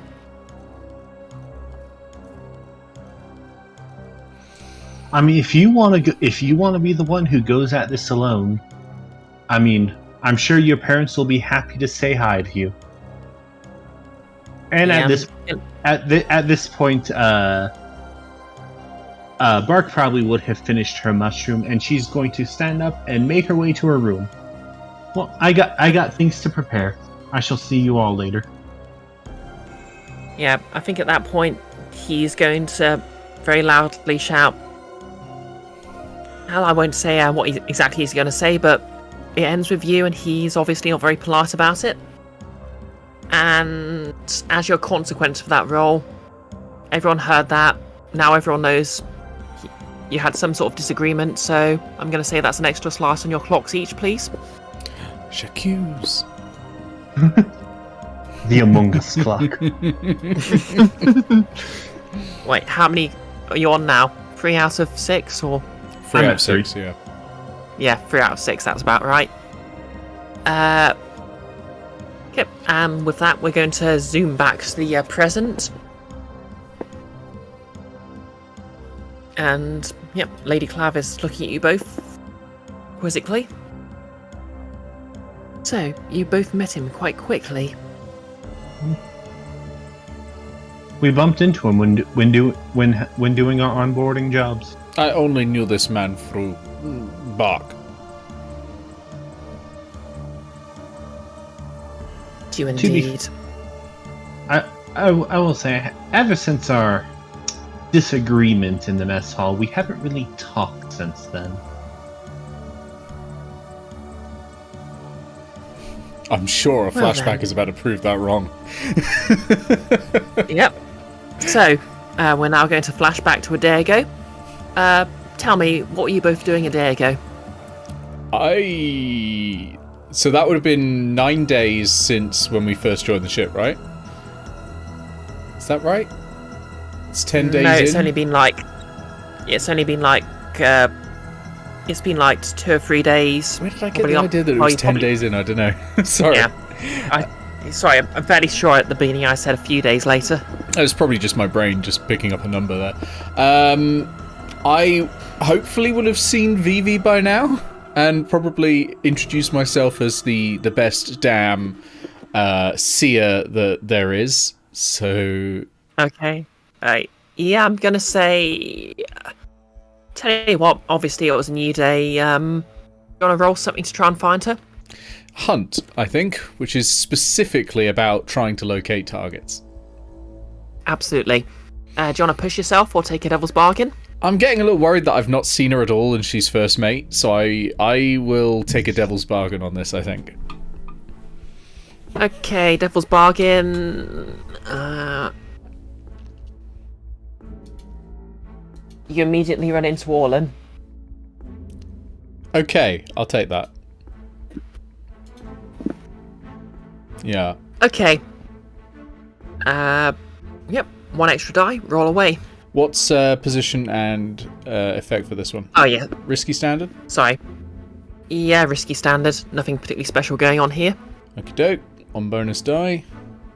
5. Okay, yes. That's a 5. So, you track her down quite quickly. I'm gonna say that on the first morning after setting sail, you actually, ironically enough, you probably see her in the bridge.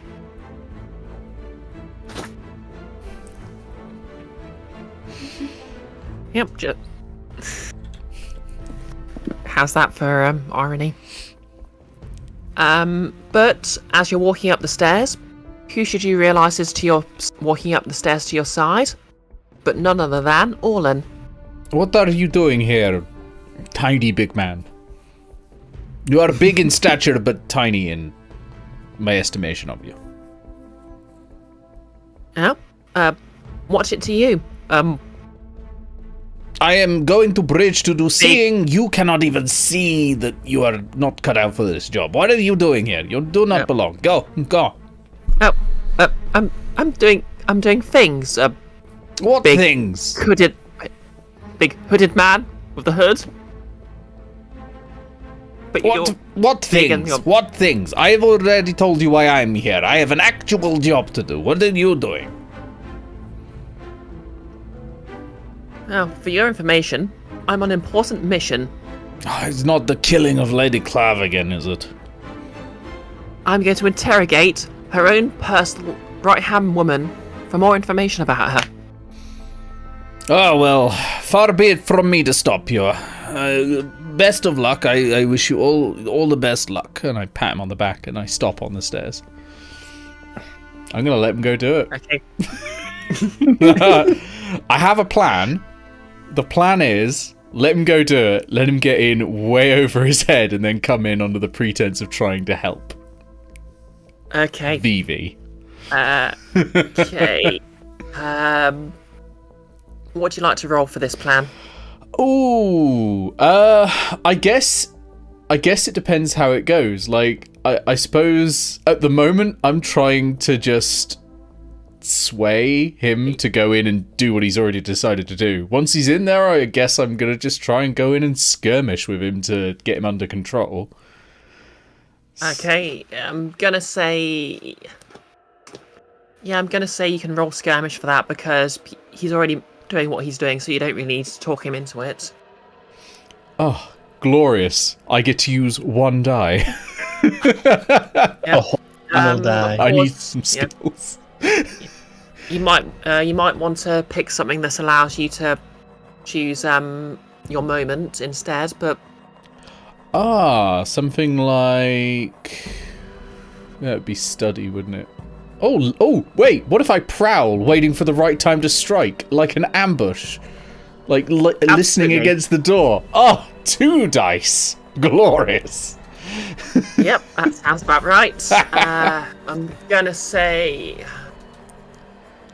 Yeah, your plan's probably just sounds about just risky. I'm going to say, yep, so I'm going to say risky standard for this. I would like to trade this down to a desperate roll. Okay, how are you making this desperate? I think I'm going to...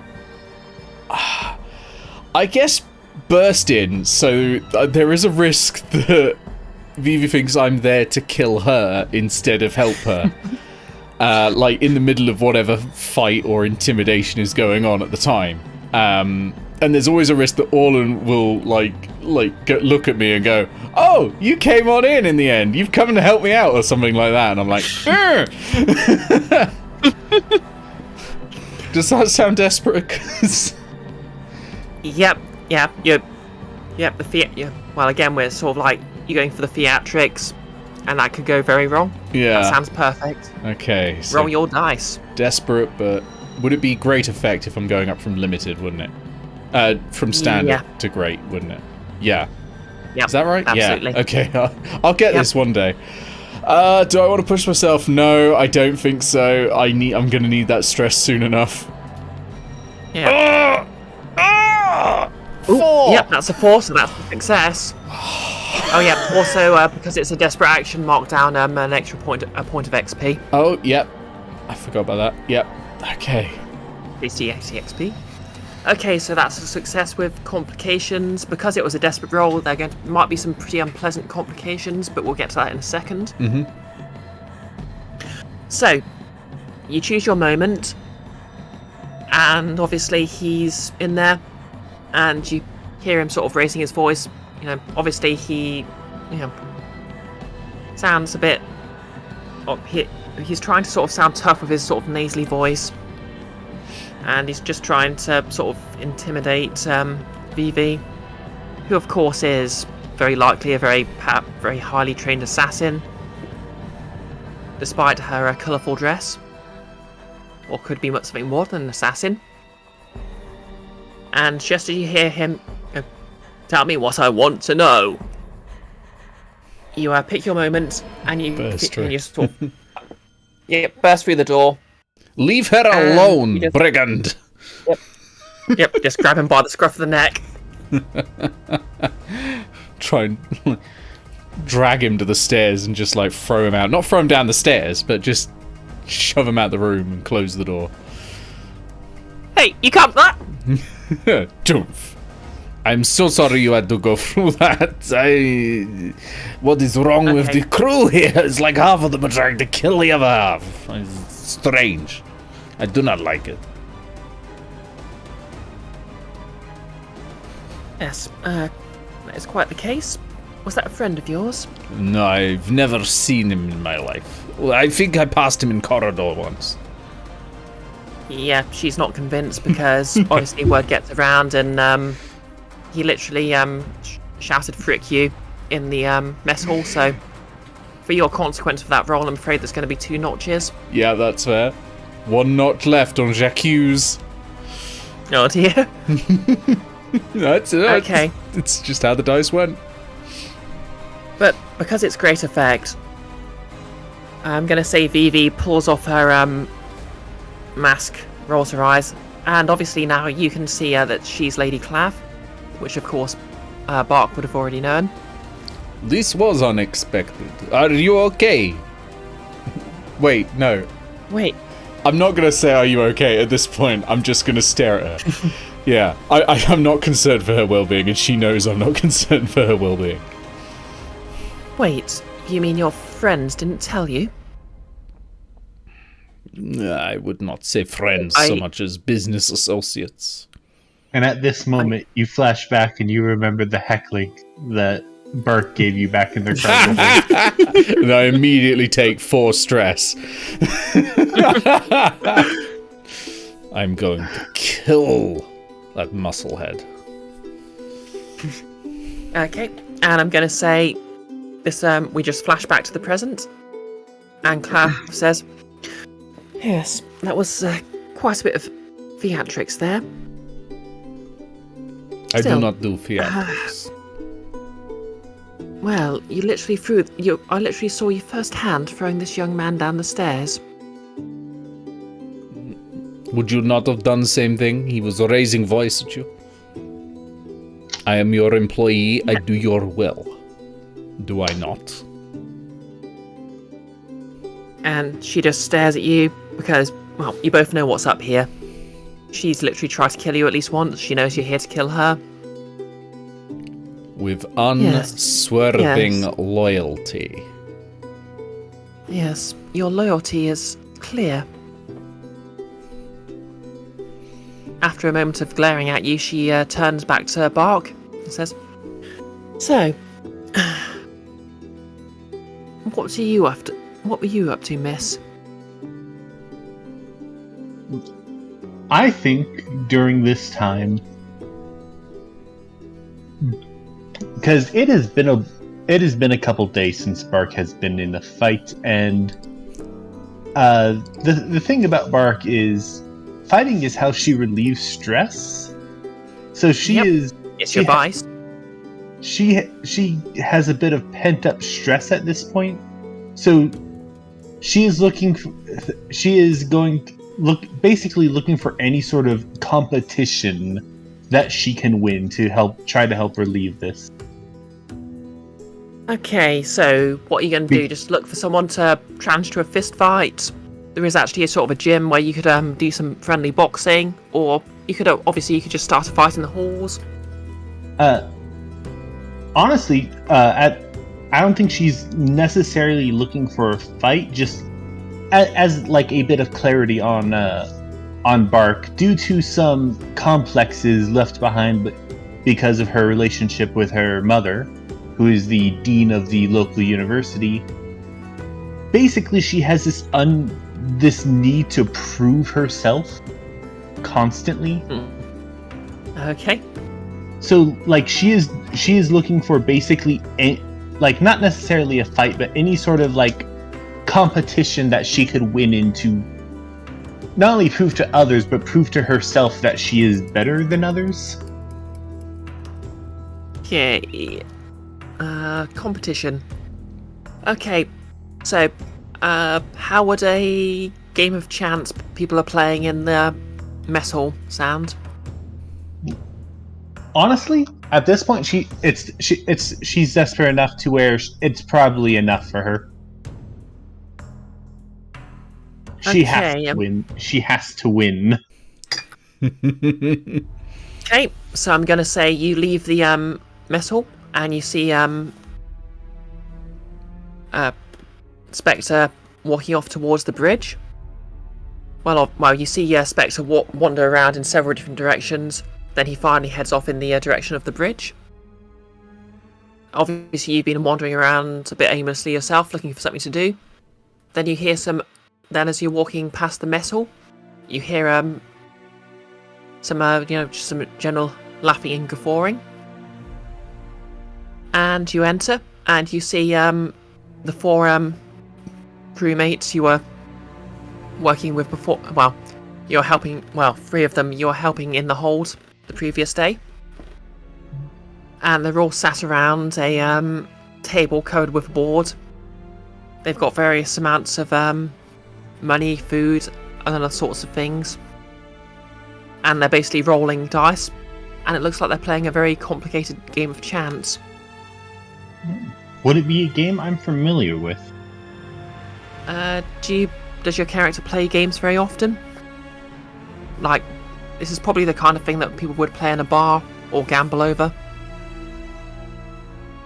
I would say probably not, unless it's a game that like a bunch of university nerds would like to play. I'd say yes, it probably is. Okay, then you're quite familiar. Sorry, go on. Then at the very least, I would say she may be familiar with the game, if not very good at it. Okay, it's a game called Scoundrels Die, and it's actually that's literally just what I'm going to call the game of Liar's Dice.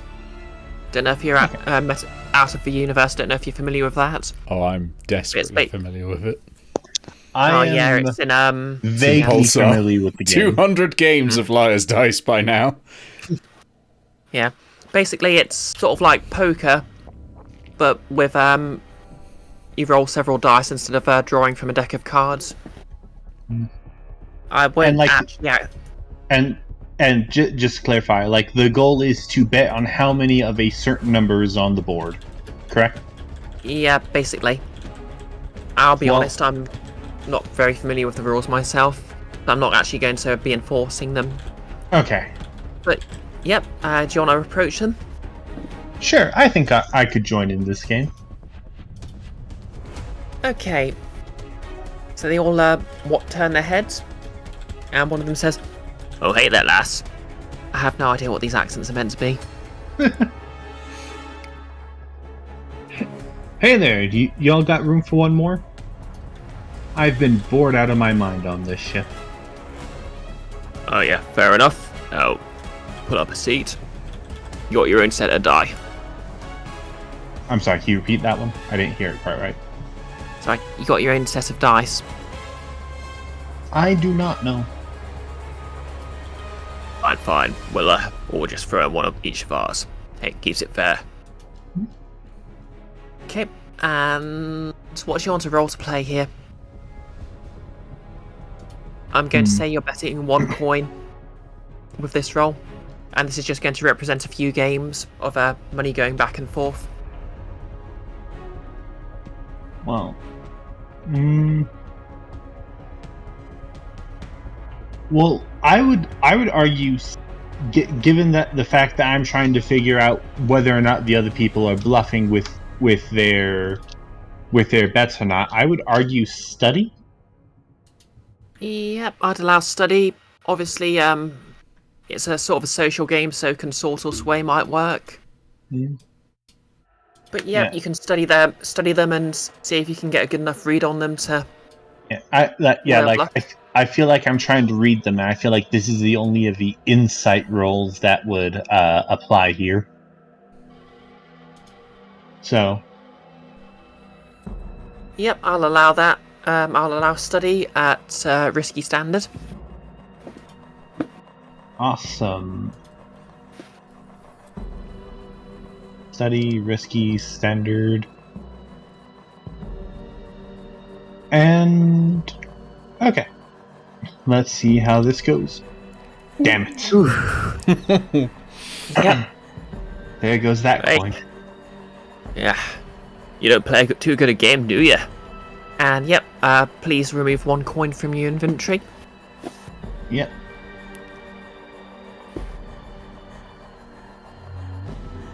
But yep, at least it's a pleasant atmosphere. Now, after you've had several games, who should wander in but a very dishevelled looking Orlan? Jeez, what happened to you? It looks like someone threw you down the stairs. Yep, that's exactly what your friend did. I feel like you are greatly overestimating how much the two of us care for each other. Right. So why are you friends with him anyway? Didn't he say he's on team Again, friend is a very, very strong word.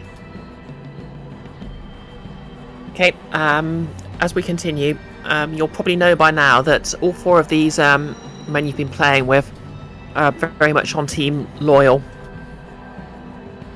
So you might want to interrupt him before he says anything stupid. But anyway, I, the man he will,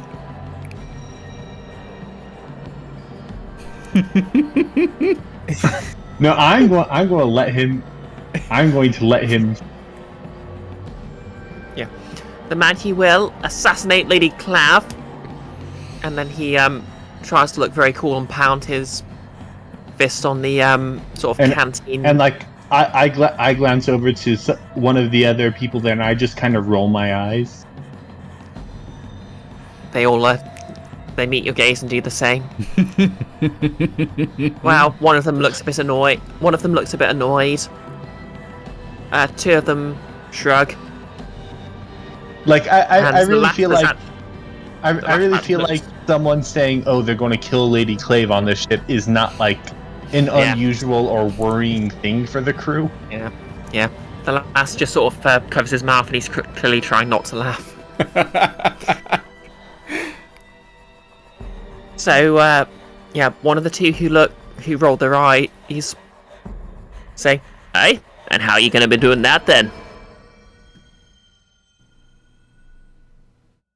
Well, And then he pounds his fist on the canteen again and shouts, "Where's my rum?" And after a... I lean over and it's whisper one of them, "Are they all like this, or is this one just..." Hey, it happens occasionally. Well, we get quite a few, young lads. Well, young lasses too. The odd one who doesn't care. They just think they're going to be the one who's finally going to do it. Thing is, well, she's got a secret about it. Even if they succeed on it just by luck, it's not going to stick. And for that, you can get, obviously, because you've been sort of cruising and it's cost you a coin, I'm going to say you can have an extra 2 notches on your things about Lady Clave. Okay. Lady Clave clock. Nice. Do we share that clock, or are we doing them separately? Do you want to share information, or are you doing it individually? I think, at the very least, I'd be sharing information. I'd be sharing it as well. There's a tactical superiority in sharing information. Like, we do not like yeah. each other, but we do have the same goal. Oh, yeah. Okay, you've both got 3 total because Spectre had the notch for learning about VV. Although, obviously, that was a tad redundant, but it was a bit of information. Yeah. It'll all make sense eventually, to trust me. I'm enjoying this. I think this is going really well. Oh, yep. Okay, and obviously the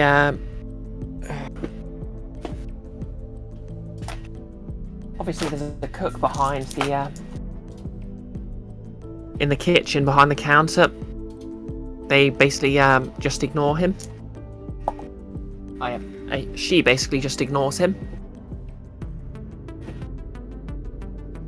So after a moment, he gingerly walks in and pours himself a well, he tries to mix a grog, but he doesn't actually seem to know what he's doing, and forgets to squeeze in the lime juice. So he's basically just drinking neat rum with water. Very watered down rum. Yep, and he just tries to make a tries to make a show of just quaffing it down, but he just tips it back too quickly and splashes a bit in his eyes. This causes him to lean forward and start coughing.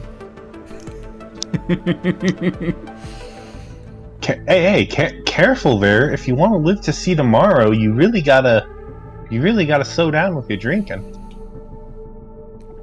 Hey, I've drank before.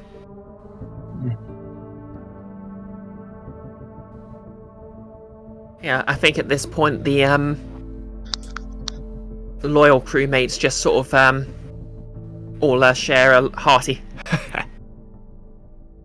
Well, that sounds a bit too cartoonish evil, but they all make a, it's just sort of like, a short sort of barking laugh. Hey, I can drink, and you're free to try and stop him. But what he's going to do is he's just going to grab the entire bottle and try and chug several twigs from it. Oh. I lean over to one of the people who have, one of them who's obviously taken my the one who's taking the most. I whisper to him. Okay. I bet he gets through, I say, half the bottle before things go wrong. Aye, mate. And I'll bet the other coin I have on me. Okay. Yeah, I'll take that bet. Okay, I'm going to give him a fortune roll then, just to see how well he does here.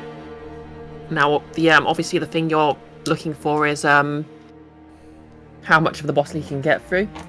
How much he can get through before things very obviously go wrong. Yeah. Okay, so yep, I'm going to say he's from a tier 2 faction. Not being too specific with him, but we'll just roll these die and see how it goes. Ooh, 2 threes.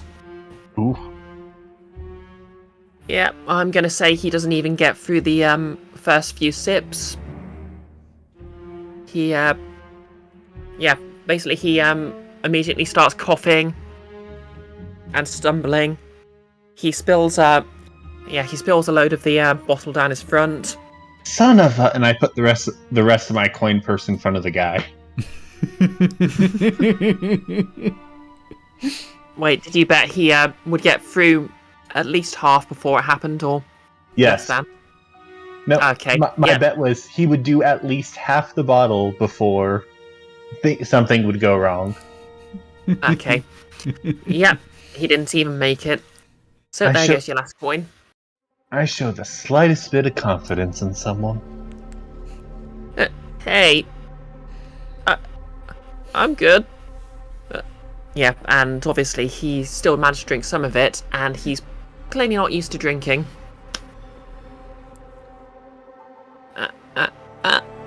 I'll show you.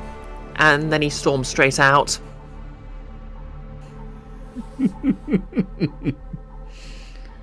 Useless. Do you suppose we were a bit too hard on... Well, do you suppose I was a bit too hard on the kid?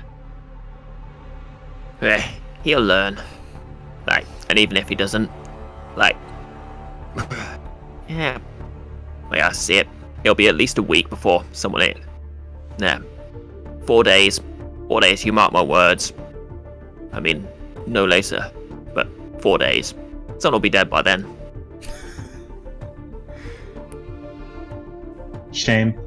They always go down young. Well, it seems I'm currently tapped out of coins, so I think this is where at least I stop playing here. Hey, yeah, good game, lass. Let us know when you picked up a bit more. Probably not on this job unless I happen to come across some poor fool who thinks they could take me in a fight. Oh? Oh, when it comes to fighting, I'm top notch. You better. Oh?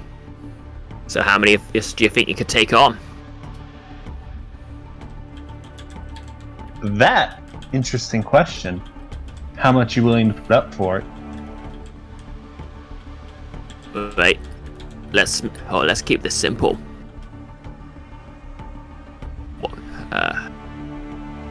One coin each. Each one of you should beat.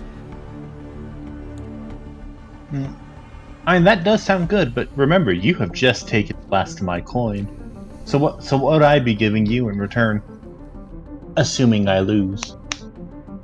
Oh, there's quite a few jobs on the ship to do. How about you just give us the day off, if you see what I mean? If you can, of course, if you think you can handle the work of 4 men. Little girl. I'm sorry, little girl. I am like half again your size. Yeah, I really should have rethought my misogynistic insults there. Looking up at you. If you can handle the work, little girl. You can just pat him on the head. Okay, you know what? I think I'll take that. Who's first? Okay. Right. So they all kick their seats back, and I'm gonna say this is basically sort of like a mook situation. So they're all going to fight you at one at a time. Okay. So, I don't think I'll make you roll for each one.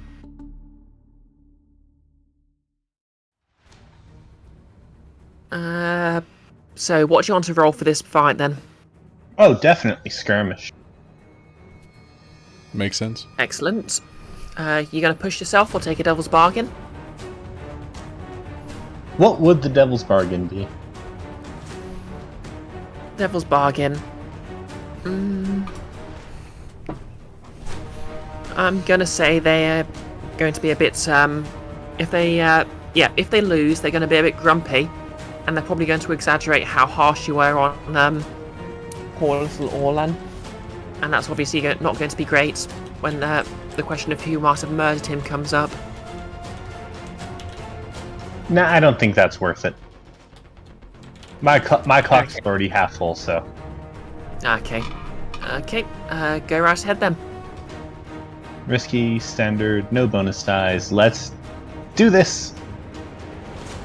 That's 5. Okay. Okay, that's a 5. Partial success. I'm going to say you've Can I make a recommendation here? Yep, go ahead. I've won this, but I have at least it wasn't an outright win. They got a few good hits in, so I take some harm. Yeah, that's what I was thinking. I mean, I didn't really want to... Yeah, I guess you're going to... Okay, let's see. Okay, so you managed to beat the first 2 quite handily. And they're actually quite suitably impressed, because obviously you've got a specific ability where you've obviously got the savage ability, so when you unleash physical violence, it's especially frightening. The third one comes forth and immediately goes in for but because he's nervous, he goes straight in for a punch, and that actually catches you on the jaw. I'm gonna say upgrade your nausea to level 2 harm, concussion. So I just move move the nausea to level 2 and rename it concussion? Is that how that works? No, the nausea is still there really, but now it's concussion. So yep, you're gonna take 1d less. Okay. But nevertheless, because that was a fairly reckless blow, so you easily managed to rally and punch him back. The fourth man thinks for a minute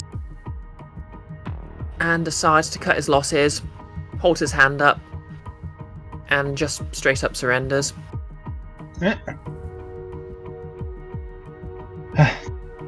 Well, I think that means I beat 3 of you, so that's 3 coins for me, yes? Hey. Bloody hell. And obviously they're looking a bit beat up. Yeah, I help one of them off the floor. I grab one of the things of alcohol and I start pouring us glasses. Yep. The first one just grabs it and quaffs it. The second 2 just sort of nurse it a bit, and the fourth one just starts dabbing it on his wounds. The fourth one didn't fight. Remember? Yeah, I wasn't going in any particular order there. I suppose, I should keep that consistent. The first one dabs the alcohol on his wounds. The second 2 just sort of quaff theirs. And the last one just sort of starts nursing it. Like I said, in a fight, I'm unmatched. Hey, that you are. It'll come in handy when we actually get to the site. Yeah. I hear Leviathans are a nasty piece of work. Hey, if you think the Leviathans are bad, just wait till the trip there.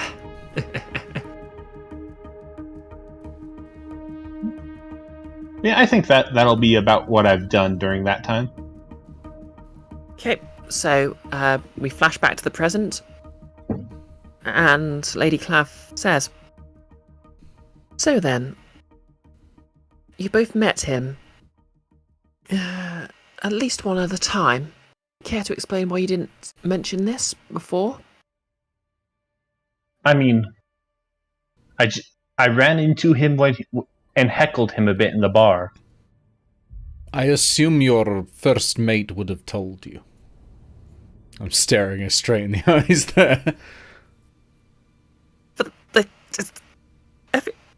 everyone knows. Then she stops, and it realises that the 4 crewmates apparently don't, for whatever reason, don't know. Maybe they're just a bit too blindly loyal.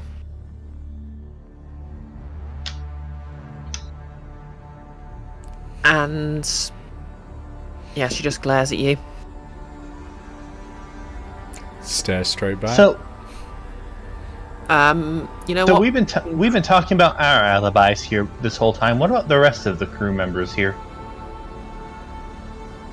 It's a good point. As she turned to the four crewmen, they all shrug. Hey, well, we can all vouch for each other. What is this accent? I know that feeling. I was on the Grandma Hole a couple of weeks back, trying to do a Cockney accent, something I can normally do, and just couldn't. It was atrocious.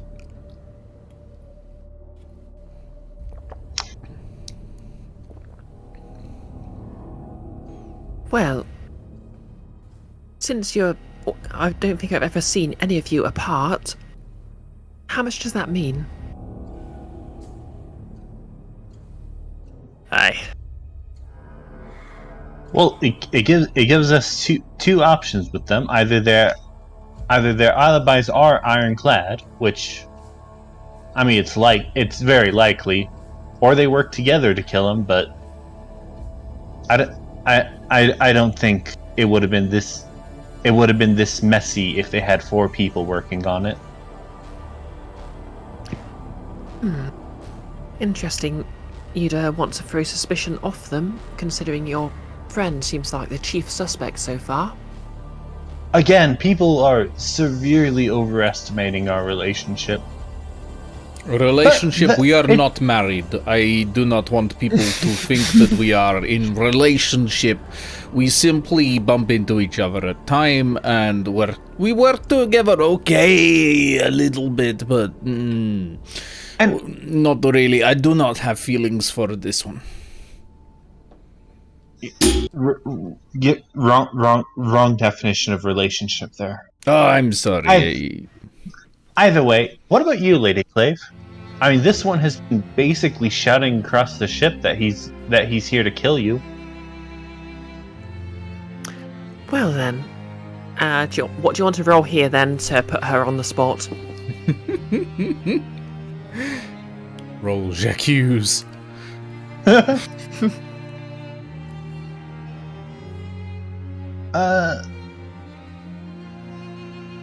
I think because what I'm currently trying to do is get information out of her, I'm probably command to try to get her to talk. Okay. Yeah, I'm going to say that's risky with limited effect because, well, you're literally trying to command her on her own ship. Yeah. Something else might work a bit better. But if I do literally anything else that might work better, I have no pips in them, so. Yeah, that's fair. Do you want to push yourself or take a devil's bargain?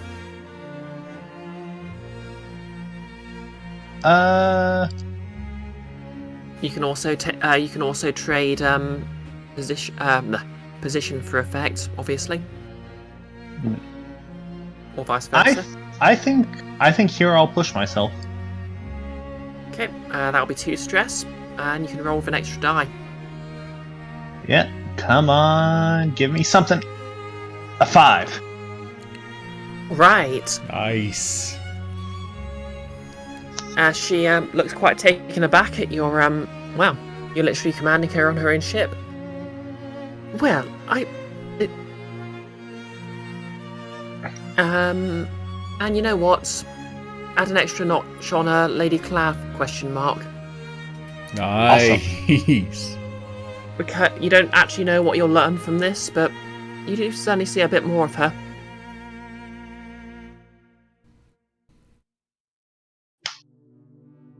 Wait. Now, How many notches is that on, out of interest? 4 out of 6. Well, aside from the fact that,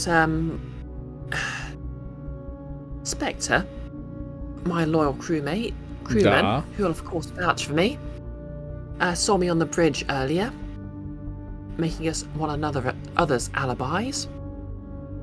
That is a very good point, and yet you continue to accuse me. No one is above suspicion, my loyal minion. Yes, And exactly. She literally narrows her eyes. I'm narrowing, She says, narrowing my "Loyal eyes minion." back. We're looking at each other like two post boxes from across the street.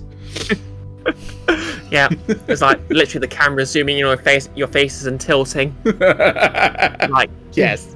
yeah, it's going for ultimate showdown of ultimate destiny. Yes. But let's be honest. Let's be honest here. Half of the crew here is loyal to you. You could, even if you didn't do it yourself, you could have easily asked another to do it for you. Especially with someone who's so willing to give out the information that is here to kill you. I'm sure Yes. anyone would have been willing to. Any one of your loyal crewmates would have been willing to do the deed. Yes, but here's the thing. If having someone who wished to kill me was a problem, would you even be on board? I mean, I have not ruled out the possibility of you attempting to kill me so far. True. Well then...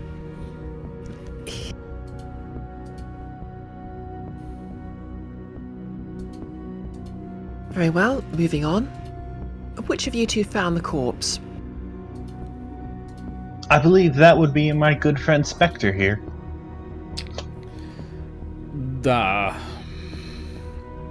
Okay, Spectre, we're going to flash back to the previous evening.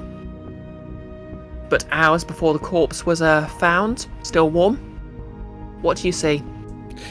And what were you doing? First of all, what is for dinner in the mess hall?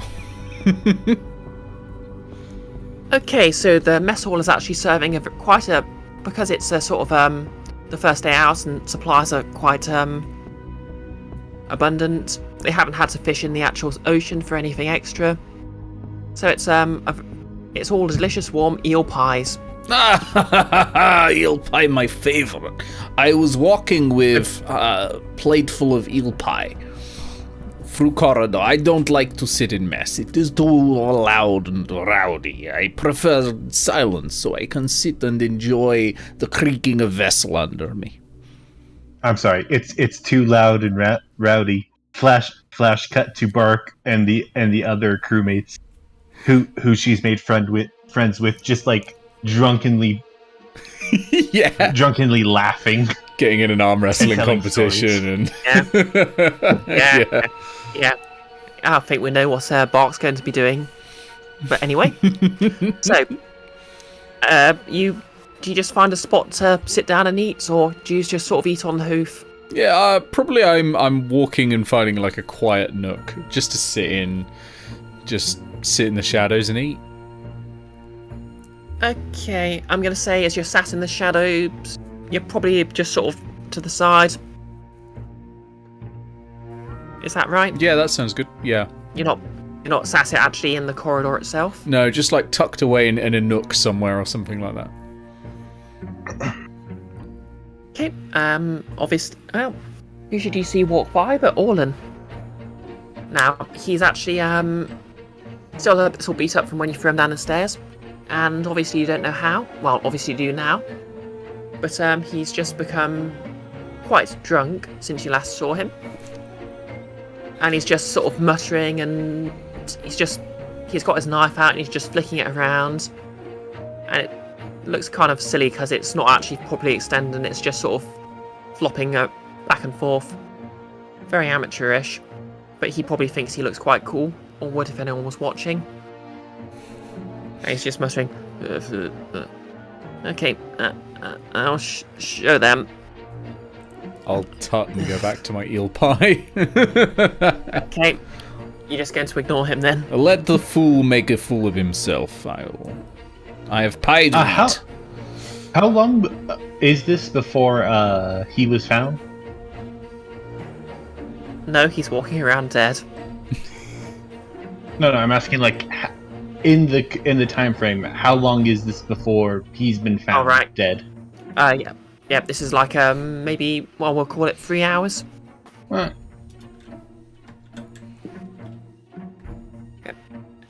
Yep, so he's just, as far as you know, he's not saying he's not headed towards the mess hall. He's actually headed towards the upper deck. And if you're not following, I'm gonna say he does walk past the mess hall, but doesn't walk in. Ah, delicious eel pie. So in that time you just sat and finished your eel pie. Yeah, just I'm chuckling about it and really enjoying it. Eel pie is his favorite. Oh yeah. Since I'm going to assume you took your time on that meal, I'm going to say that you were sat there for at least 30 minutes. Yeah, and I'm describing the eel pie in exquisite detail. Like, when I'm explaining what I was doing. Like, I'm going, it was delicious. Like, they've just eaten this eel pie, but I'm still describing it. Like, it's the same meal they would have eaten. But I'm going through every single hint of flavour that I'm getting from it. Was there cinnamon or clove in it? Nonsense, of course not. It was plain. It was boiled eel in pastry, and it was exactly what I needed. But how buttery was the pastry crust? None at all. It was bland. It was fantastic. Oh yes, I think they really skipped the brandy and the sauce this time. I wonder why, but I do not mind. You know, you can cook in just salt water for all you need for eel pie. It's delicious. We used to have it on boat on way into Akaros. I was about 5. And it was my first real taste of Akarosian cooking. Because in Skovland, we do not eat eel pie. We have rat, we have ferret, we have a possum, but no, not so much sea, so not so much eel. But delicious. Indeed. Well, since you seem to be occupied, what was you doing, young Bark? I'm starting to yell like, I love salt! Yeah, and obviously we wind back to Bark. I'm going to assume in the middle of an arm wrestling competition in the wrestle. Yep. yes. I mean, I'm gonna drunken arm wrestling. There's not much to do on this ship. Hey, I'm gonna say you just beat a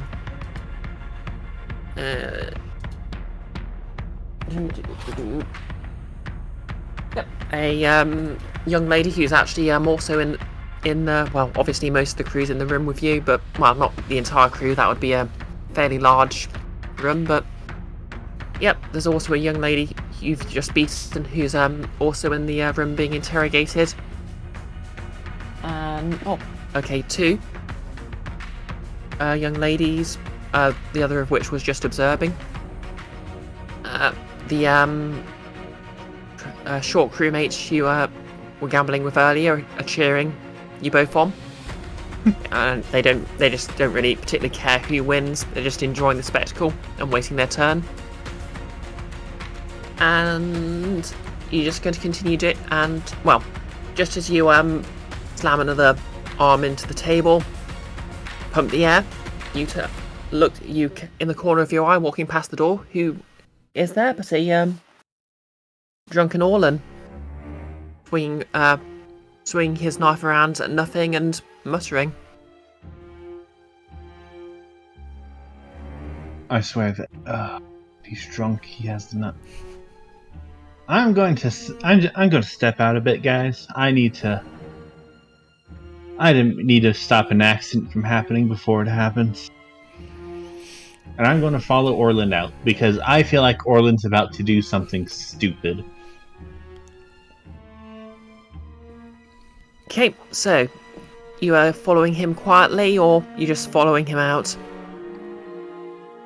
I think that, I'm not exactly being quiet, but I'm going to let him get a bit of distance down the hallway before starting to follow.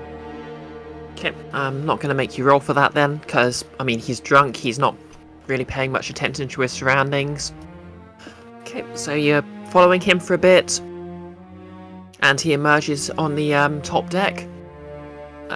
Obviously you're at sea now, there's a bit of a storm kicking up, so rain splattering everywhere. but it's not particularly heavy rain or there's no real gale. I mean, at sea it's always a bit of wind, but it's not particularly serious. The odd wave maybe splashes against the very edge of the deck, but it's not particularly adverse conditions, as long as you don't mind getting a bit damp. And he's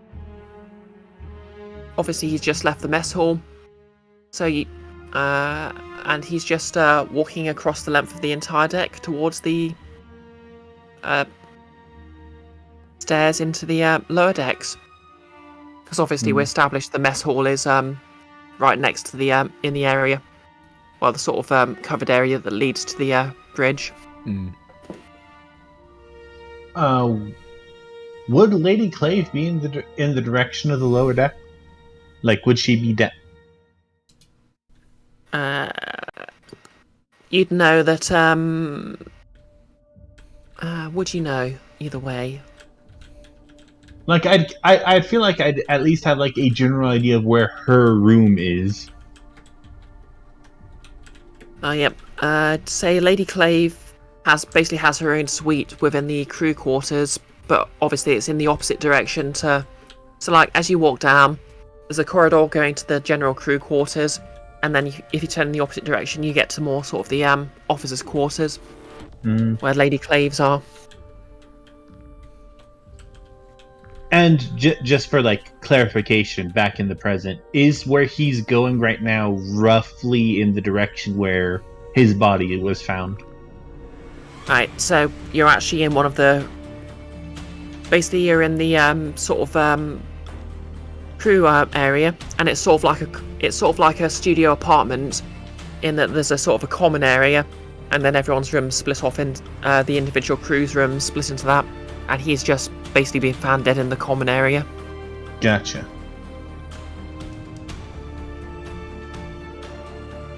Well, I think at the very least I'd give him a small follow, see what he's up to. Okay, so you follow him in the rain. As he descends the stairs, you wait at the top and to watch which direction he goes in. And he's actually got a choice of 3 directions. Left leads to the crew's quarters, right leads to the officers' quarters. Straight ahead, you're not actually so sure.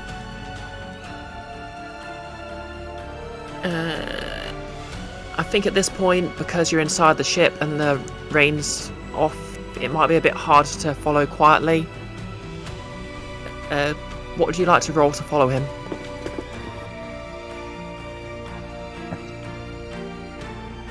I mean, I suppose prowl would probably be the thing here, but it doesn't really matter because I got no pips in it. Okay. I mean, you don't have to follow him quietly if you don't want to, obviously. Yeah, but You could, you could, try a different angle, you know. yeah, at the very least, I'm just going to wait to see which direction he goes off in before making this decision. Okay. So waiting at the top of the stairs, you see he goes straight ahead.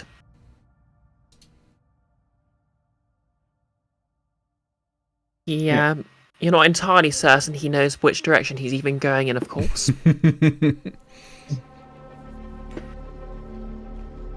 By the way, we're probably at about the 2 hours before he died mark. Yeah. And when you make this next decision, I'm going to say we're going to take a quick break. That sounds good. No, I'm not going to be stealth about it. I'm just going to follow. I want to see what he's up to. I want a general idea of what this kid's up to, because I still think he's about to do something stupid. I mean, has he done anything intelligent so far? Exactly. Alright. Yeah, I'm just going to get a couple of dice out and give him a fortune roll, just to see if he notices you. I suppose that's not really something you'd use a fortune roll for. Actually, I'm going to give him a fortune roll to determine if he manages to go in the right direction. It's coming straight back to the mess for more eels! Eels, honey. Sorry. Don't know if Delicious. either of you get that reference. Night in the Woods. So, yep, he actually realizes. Yeah, he goes straight ahead. I won't tell you exactly where he's going yet. What would you like to do? Like I said, if he's going straight ahead, because I'm still not sure what's up there, I'm going to be following. Okay, so he continues drunkenly stumbling, flicking his knife. Occasionally he just sort of stumbles on one leg and nearly falls over, but he corrects himself. At one point, he just sort of accidentally, he cuts himself on the hand again. You actually notice he's actually got quite a few cuts. I mean, probably because he's been waggling a knife around while drunk. And he's actually got quite a bit of blood on his arm, which you didn't really notice on the body itself, but now that you're thinking about it, yeah, that tracks. So, he continues walking down the corridor, and basically, you actually have no idea what this place is, because you weren't really told anything about it during orientation. But there's a couple of doors that are clearly just cupboards. A couple of them are ajar, and it's just like, cleaning supplies and the sort of things you'd expect in any sort of abode, ship or not. But at the end, there is a very mysterious looking dark door.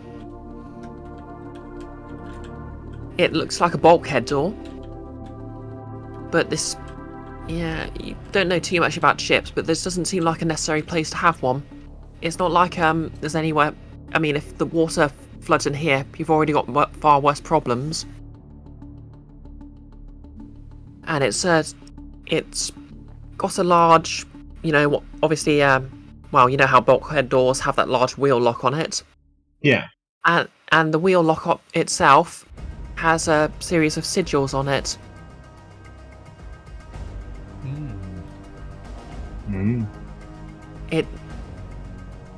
It's solidly built, and it feels like it's locked, but you see no keyhole. Alright, now he walks up against it, just sort of drunkenly looks up and down, and at that point he realises he's gone in completely the wrong direction. So he turns round, and how close were you following him? I mean, I wasn't super close. I'd probably be, down the hall a bit. Hey, I'm gonna say because he's drunk he probably doesn't perceive you. But he's now walking back down the corridor, and I'm gonna say you're a little bit down it. What do you want to do? You said that, a couple of these doors were, broom cupboards? Yeah, pretty much. I'm gonna slip into one. Okay. What would you like to roll for that?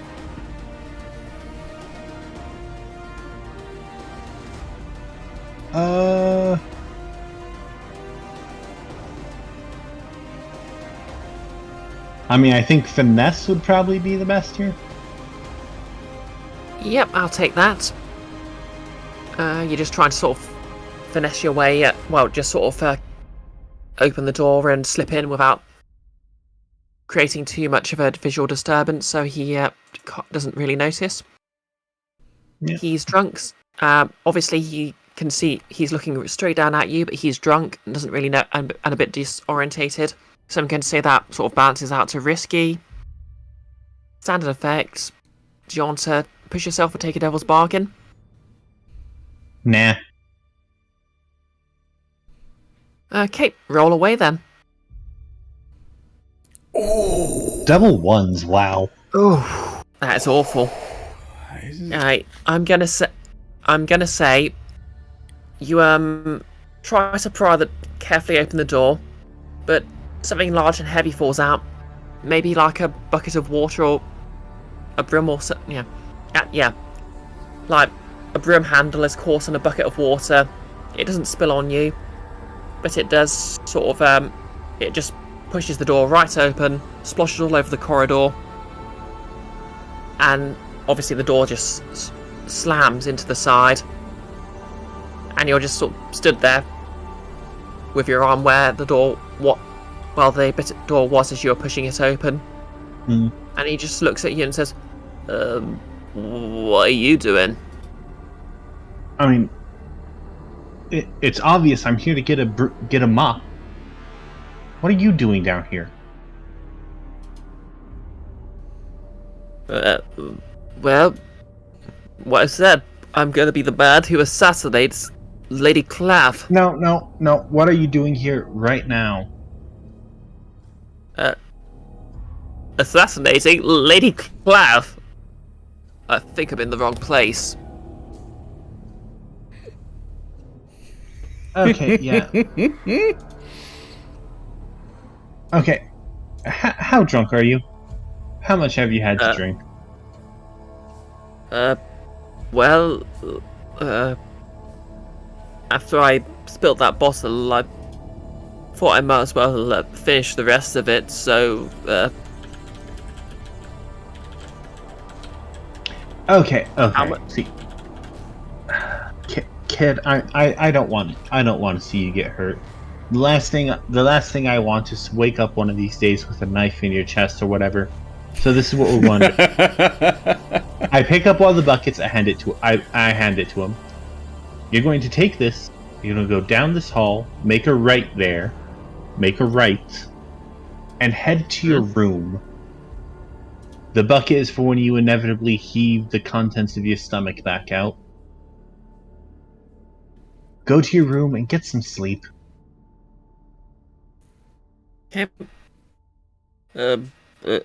Okay. But what about the double butt? You know, the assassination. The assassination can happen when you're clear of mind. Not I'm when clear you're. of mind tonight. Tonight, Lady Clave dies. Yeah. But look at the tip of my finger. I start Okay. moving it back. And forth. Keep your eyes on the tip of my finger. I'm doing that. I'm doing like the drunk test that people do. Like to. Oh yeah. I start moving it back and forth. Yeah, his eyes just sort of cross. You're not clear of mind, kid. Well, what? Wait, what? Why am I listening to you?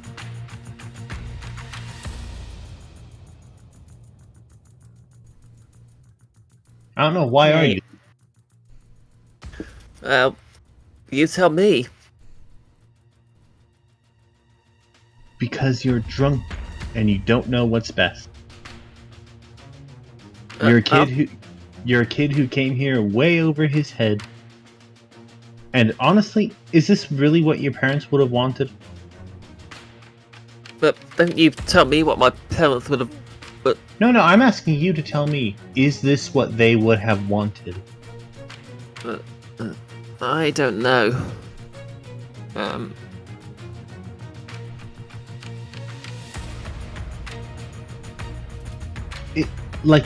Just look at yourself. Is this something your parents would have been proud of?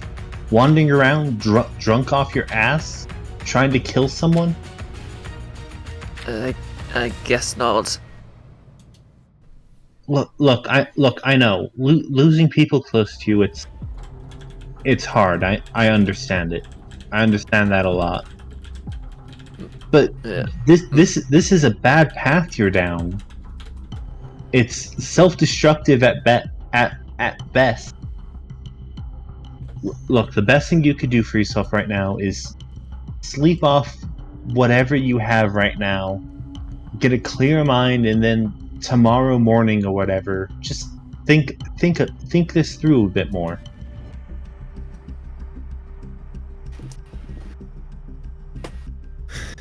My mum, her hair was so beautiful, you know. Yeah. And I think And that's why I think that's why Clave did it. You know, she was jealous. And as he's like explaining this to me, I'm like kind of like guiding him down the hallway to the intersection at the beginning, so I could like point him down towards the crew quarters. Yeah. Okay. This was great. So I'm not gonna ask you to roll anything for this. You just sort of steer him towards the crew quarters. This, by the way, is about an hour before he died. Yep. Once we get there, I give him a pat on the back and I send him off, and then I head back over to the mess hall because she's still hungry. Okay, fair enough. Okay, so about an hour has passed. Well, yeah, about an hour has passed since you were enjoying your delicious eel pie. Spectre, what are you doing now? Well, having finished all of the eel pie on the ship, You're the only one who could stomach it. yeah, like you go back in and they're like, "I'm sorry, hon, all the eel pie's gone." Some maniac has eaten it all. I've probably retired to... I've either retired to my room or I'm trying to get a better layout of the ship still. I think probably I'm in the crew quarters. I'm resting, maybe trying to read something. No, I know what I'd be doing. I'd be polishing tools and cleaning them. Fervently. Okay, would you be doing this in your own personal room, or would you be in the common area? Probably in the common area, because it's got a bit more space. I'd need to spread out a bit on a table or something.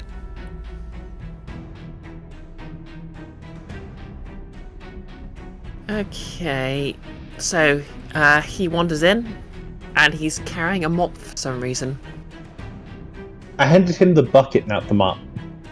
Alright, Orlin wanders in, he's carrying a very wet-looking bucket for some reason. To be fair, it would be extremely funny if he somehow now has a mop and no bucket in the journey back. Actually, you know what? He somehow got a mop head on his head since Bark saw him. What are you doing, fool? Well,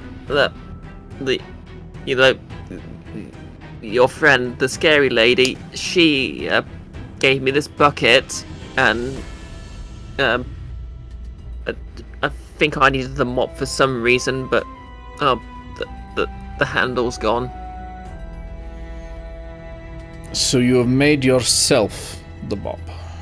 You are drunk. Why are you bothering me? Can you not see? And I'm going to point to the pristine array of instruments on the table. I've got all the various Tinker's Tools bits out, and they're each individually placed, each one 1.5 inches apart from each other. And I've got a cloth, and I've got oils, and I'm getting ready to clean it all. Can you not see I'm busy? Okay. Well, okay. And I'm going to say at that point, a klaxon goes off. I'm sorry, what goes off? Klaxon. Like, boop, boop, boop, boop, boop, boop, yeah. boop. Okay. That is not An good alarm. sound. What is cause of this? You know ship better than I do, I think. What is sound? What did it mean? I don't know. I know it is alarm, but for what? Alright, I'm going to say, well, yep, you would have still overheard the orientation because you were sort of sneaking around trying to assassinate aliens. Forgot. We went to an orientation. So you were present at the orientation, albeit probably watching through a window or something. You'd know this klaxon is actually basically it means someone's been caught somewhere where they shouldn't be, or an alarm's been tripped.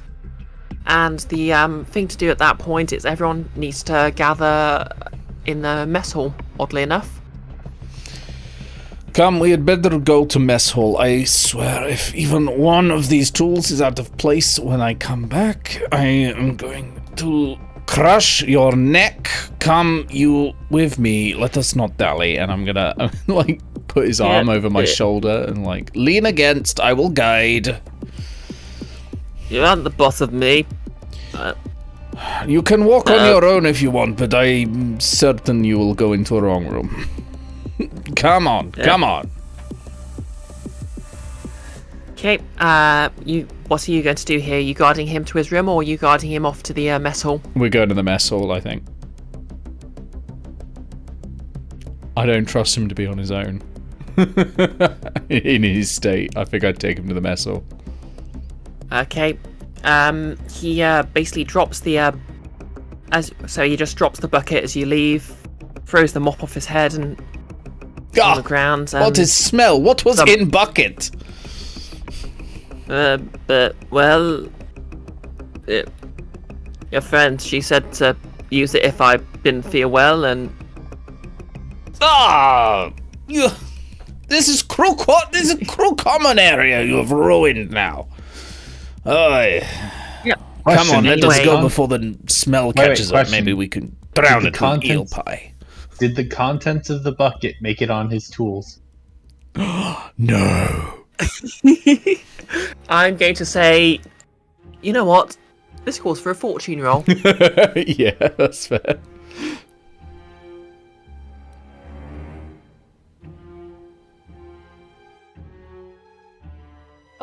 Yep, that's a 6. So I'm going to say he just a small drop. It splatters in the direction, but the smallest drop just short of your tools. Careful, foolish boy. If you had gotten them even slightly dirty, I would have had you cleaning them for the rest of the week. Now, come on, to mess hall. Okay, and as you head off to the mess hall, I think that's time for a break. That sounds good. My voice is dying. It is hard to keep doing this, especially when you get excited about eel pie. All right. Let me hit interlude button. I forgot I've got to do that. There we go. Interlude. Yeah. So this is going to be about 30 minutes before before he was found dead. Okay. So feel free to, and we're going to pick up when you get to the mess hall. So feel free to think about what you're going to be doing then. All right, we'll do. Yeah, obviously this has been. Is 10 minutes okay with you, or do you want a bit longer? 10's fine with me. I'll just top up my drink, pop the loo, that sort of thing. Yeah, 10 minutes sounds good. Okay, we'll be back at past then. Sounds good. Yeah. I'll stick around a little bit and chat with the people in chat to start with. Yeah, obviously I was doing this a bit differently, so there was no engagement role, and it was just. I just wanted to sort of give you a bit of an introduction to the ship. So this has been really fun. Something that would have you looking around a bit. Yeah, I've been really enjoying it. Nola says, "Wait, emergency meeting before the murder." I'm actually surprised you decided to take him with you. I figured this would have been the perfect time to leave him behind. I was certain that he'd have to go to the meeting, and that if we all arrived and there was a name call and he wasn't there, one of us would be sent to go get him. So save a bit of time. I have a theory, Emphas, as to who did it, but yeah, it's difficult to work out who's done it from the hints we've got so far. But I have a theory. I have several major plot twist theories in my head, so I'm sure none of them will be right. Yeah, I know who did it. Yeah. There's one. I have an idea of who may have done it, but like it's one of those weird situational things to where I feel like it's something that probably wouldn't have been planned in advance. But like, it's hard to explain without giving out my theory. Yeah, that's it. It's difficult. I tell you, I will scream in joy if it turns out to be what my theory is, because I think it's a massive outlier. Like, I think it's extremely unlikely it's what my theory is, but if I've got it, I will feel so smart. I will be a big brain boy. But otherwise, I'm intrigued. Do you want to share your theory? Do you want to share your theory just in case I can steal it? Tell you what, I will send it to you via DMs, because That way, if it does turn out to be it, I've not spoiled it for Iris. I mean, what we could probably do is when we get back, we could each give out our theory before we do the mess hall thing. Oh, yep, that sounds interesting. Like a cut to the present where the people involved like give a theory about what may have happened. I like that. Oh, that's neat. Okay, I won't paste it into DMs what my theory was. I will think on it more and get the full like method, motive, and opportunity and get it like that. I like that we've got a sort of a real we've got Rashomon going on, but we've also got a semi what is it? Jewel of the Nile? It's not Murder of the Orient Express, it's the Agatha Christie one that takes place in on the Nile. As well going on with everyone stuck on a boat and there's been a murder. And it's interesting that we intended to murder, and yet we're investigating one. I'm getting Hitman 3 vibes from it, says a man who only plays Hitman 3. Emphasis has a lot of questions about other things as well. Yes! I have a theory. But yeah, as to whether it is. Oof. I can't wait to hear the theories. I can't wait. See, I have a theory, and it's a very Occam's razor type theory. Death on the Nile, that's the one, no less. Yeah.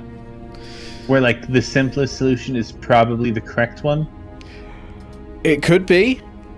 At the same time, sometimes you just have to admit that the simplest solution is that Occam's razor is wrong. Yeah, that's true, especially when you're dealing with like movie plot style stuff, and Blades is designed around movie plot style stuff, right? It's not built around realism, it's about doing cool shit that you see in the movies. That's why there's flashbacks and all that. And like, I have never seen Rashomon, but I do know it is noted for being quite a complex plot, so... Okay, yeah, I shall be right back. Okay, see you in a bit. I think I know what the mirrors are. I'm 90% sure, out of character, I know what the mirrors are. But I don't know. I've got a plot twist in my head that I think is correct. That is the pinning of my theory. I'm not going to say it, obviously, until we're divulging theories. But I need to work out what the motive is based on that. That's the tricky part. There are a limited number of characters involved. Usually, the perpetrator is one of the characters we already know, but it's not always. I'm just thinking out loud. It's not necessarily going to be any of this. Notices I don't remember that one as much. I always get it mixed up with the one with the brother from the Mummy in it. Oh! What one was he in? I'm trying to remember. They recently remade Death on the Nile with... God, the guy who... British Royal Shakespeare Company actor who started... He was like... God, he was Arliss Lovelace in Wild Wild West. I always remember that because it's his first film role, and like of all the ones. Kenneth Branagh, that's it. Sir Kenneth Branagh has recently redone it because he initially did The Orient Express, and then he's recently done Death on the Nile.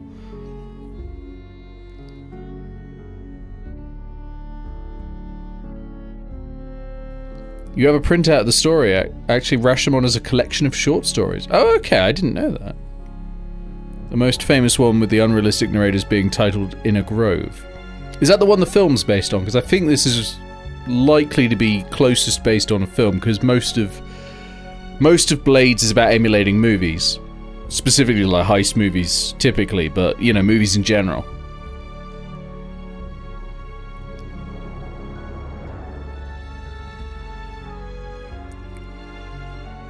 I have no idea, by the way, that room, that that bulkhead with the occult symbols on it. That one is throwing me for a loop. I've no idea on that now.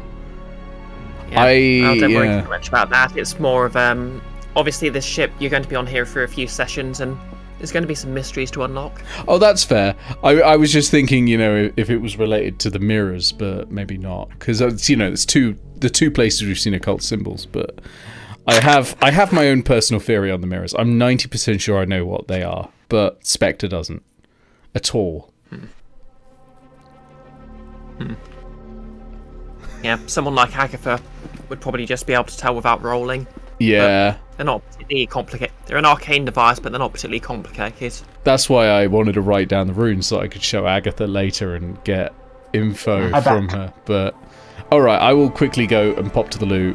You're all still audible as usual, but I'll be right back. I suppose the problem with a plot like this is I don't think any solution I can give to it would actually be very satisfying.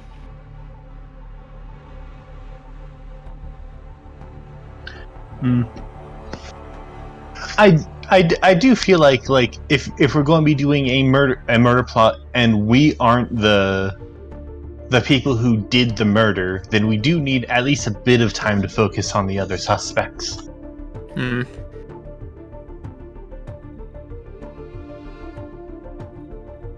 But regardless, this has been a fun session so far. Like I was saying earlier, because it was just sort of ramping up their new arc, I didn't want it to be particularly heavy. So it's just sort of like a chance to wander around the ship and maybe get to know the other characters. I mean, obviously, well, okay, I've already killed off one, but you know.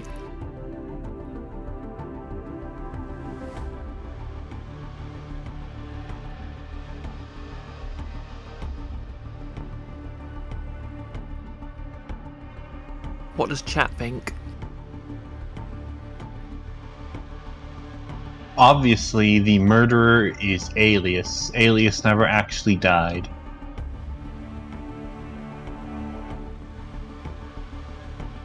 Oh, no, let's just put a question in the Discord, apparently. Just for the record, we are actually chatting on Discord. We're not using Roll20s.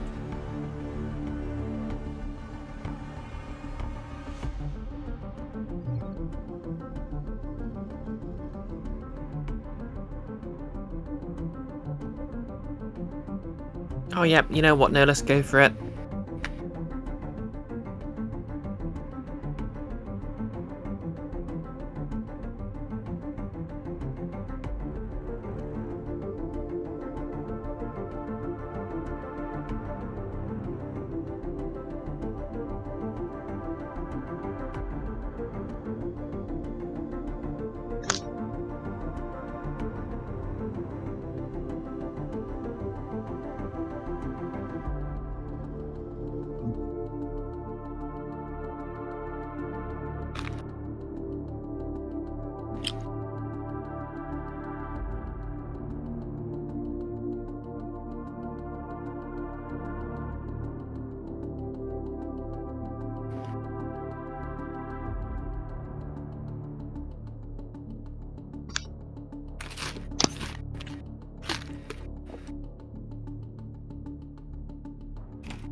Hello, hello, hello.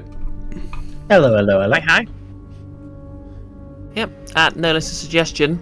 The 4 crewmates that Bark's been sort of gambling with are now named Louis, Richie, Uptown Dave and Downtown Phil. I love it. Uptown Dave and Downtown Phil. Uptown Dave.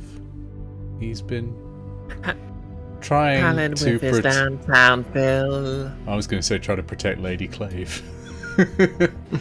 Oh my god.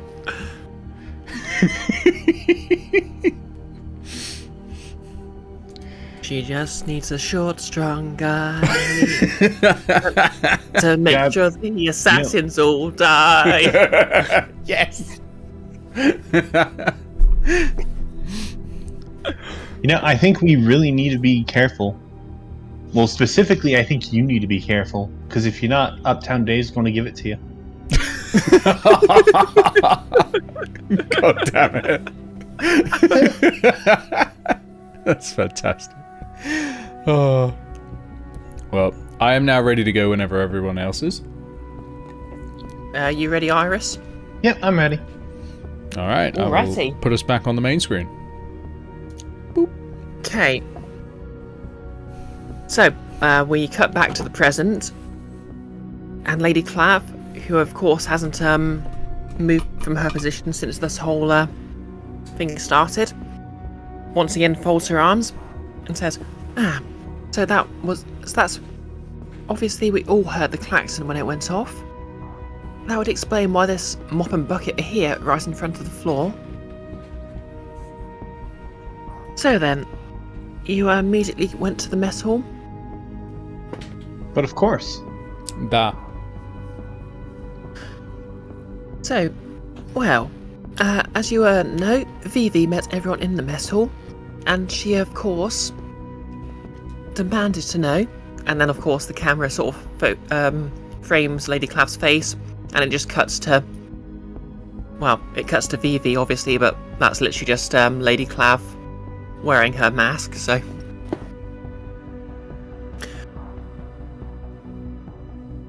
And she loudly says, as you enter the hall, so, someone has approached a restricted area and triggered an alarm. Would anyone like to open up? And Bark, you'll actually know that there was actually a large sign saying, restricted area, do not approach the door.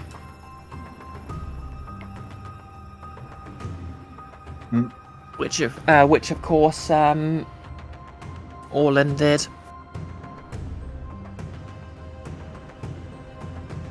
I mean, Bark's not a snitch. Yep, so you're going to stay quiet. Spectre, well, you wouldn't know anything. Do you let go of Orlin as soon as you enter? Yeah, I'm a little worried. He's going to vomit on me. Okay. Sit down in a chair or something. Stop making fool of self.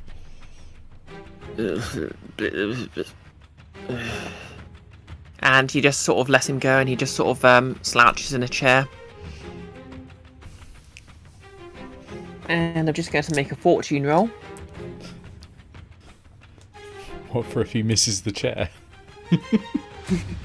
Nope. As soon as you turn around again, he's gone. Well, it's not my problem. I have done everything I can. But I will actually try and have a look around and see if I can find him. Like, that's me, like, that's Spectre sort of just feigning a disinterest, but really he's a little concerned that everything's gonna go. Okay. Yeah. Okay, so you look around, and you don't see him. You do notice that everyone here is accounted for. So obviously there's the... Yep, two ladies that were arm wrestling with Bark earlier. Well, you wouldn't necessarily know that, but you do recognise them. The four short men who seem to be all over the place. Some more crewmates. Yeah, a couple of fairly unremarkable-looking men. One's wearing a fairly tattered sailor's uniform. The other's dressed in armour. You haven't really spoken to them, but you've seen them around. Yeah. In fact, mysteriously, it looks like, obviously didn't know it at the time, but everyone has an alibi established.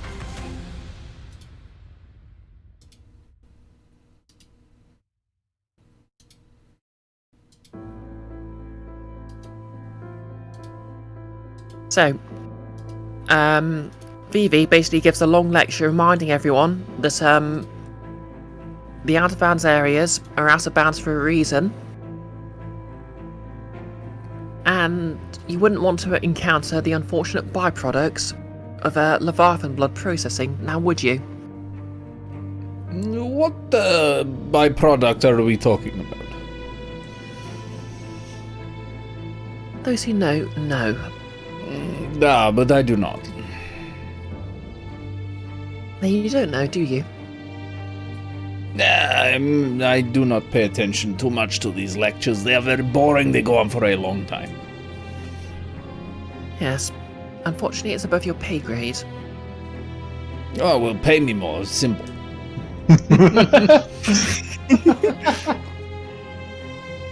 Yeah. Vivi's eyes narrate you again. Yes. You're very lucky you're loyal to Lady Clave, you know. Unswervingly. Yes. Oh, something terrible may happen to you at some point. It always does. Well, I'm sure you'll have a blast in the meantime. Eyes are narrowing now. Okay, and then we cut back, and obviously Lady Clave's eyes are similarly narrowed at you now. So we were all in mess hall. Where were you?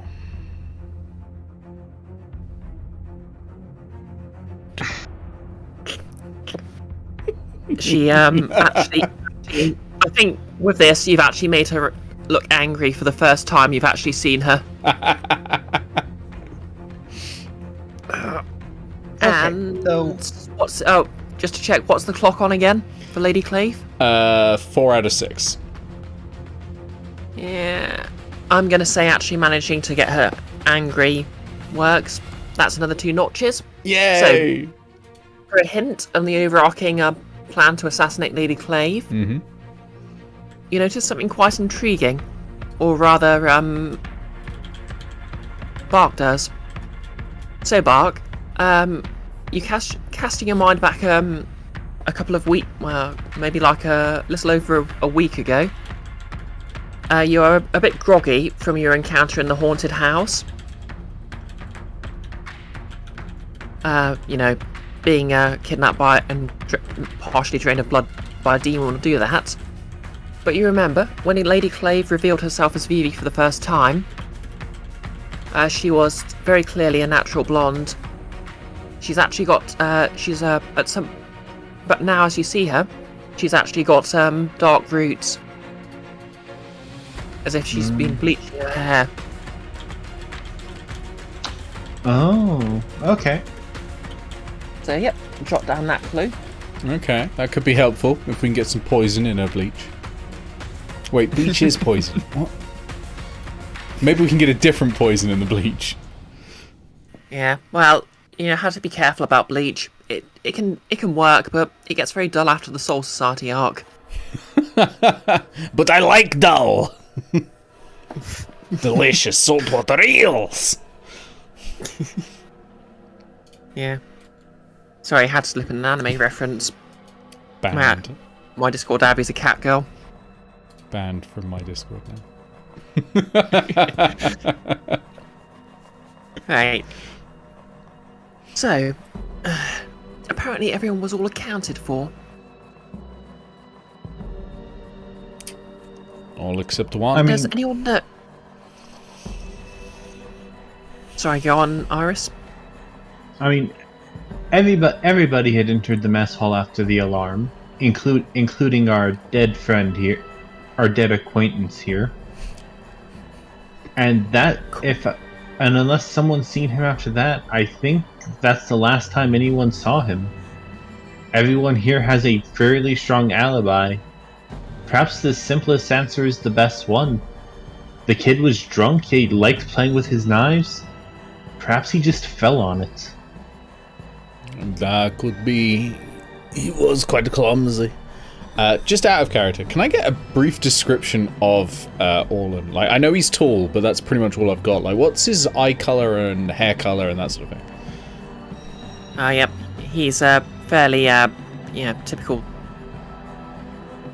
Gav. Oh God, the words literally not Scorvlon.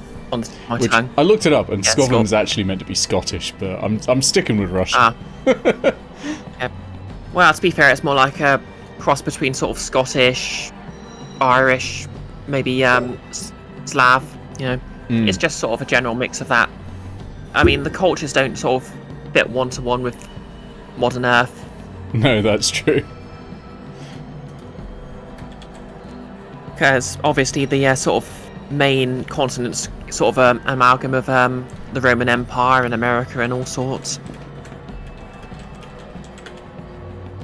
But yeah, basically he's sort of got, just sort of short, dark, scruffy hair. I'm gonna say green eyes. Has slightly cracked glasses. Okay.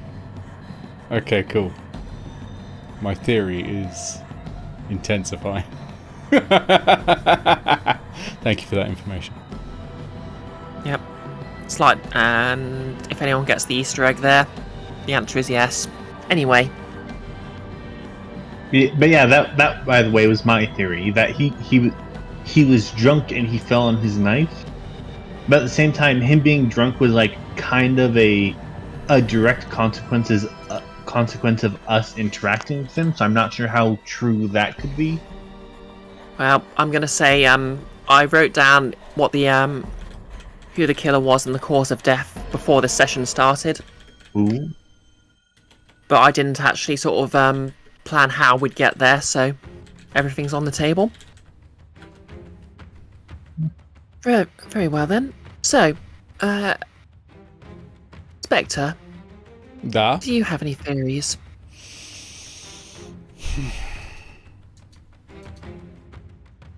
One last thing, and I've been staring into her eyes a lot, right?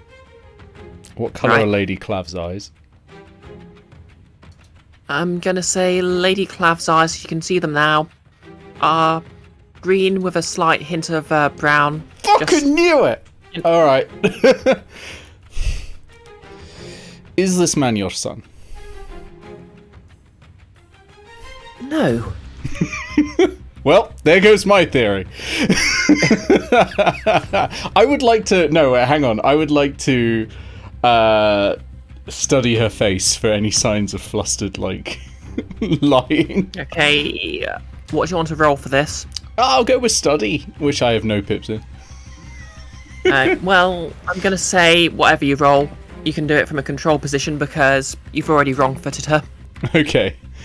Well, let's go. Let's do it Do you want controlled. to push yourself or take a devil's bargain?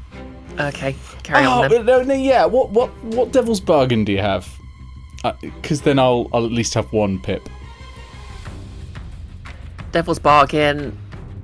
The last notch fills and your suspects. Yeah. You're the prime suspect. I'll So take it. Whatever your plan is, yeah. I'll take Okay. it. I'll take it. Go ahead. Okay, go ahead. Here we go. Yes. Wow. mean, Okay. I'm still j'accused, but yeah. Okay, so yep, that's your yeah. That's your suspicion bar maxed out. And there's a bit of a collective gasp around the room as everyone comes to the conclusion you did it. We'll get to that in a moment. Mm-hmm. I'm going to say, because it's controlled, there won't be any other consequences. But, as you say this, Lady Clave, basically, you don't actually think she's his mother, but something about what you said, actually, you can actually see a bit of worry cross her face. So while what you said wasn't accurate, it was certainly something that alarmed her for a moment before she realised you were just bluffing. Well, I wasn't bluffing. I had a reason. You got the same eyes, same hair. Yeah, well, she is actually a bleach blonde at the moment. Yeah. Although, did she used to be? Dark roots. Who knows? How dark does someone roots, go from a green hair. That kid lost his parents on the boat. It all adds up.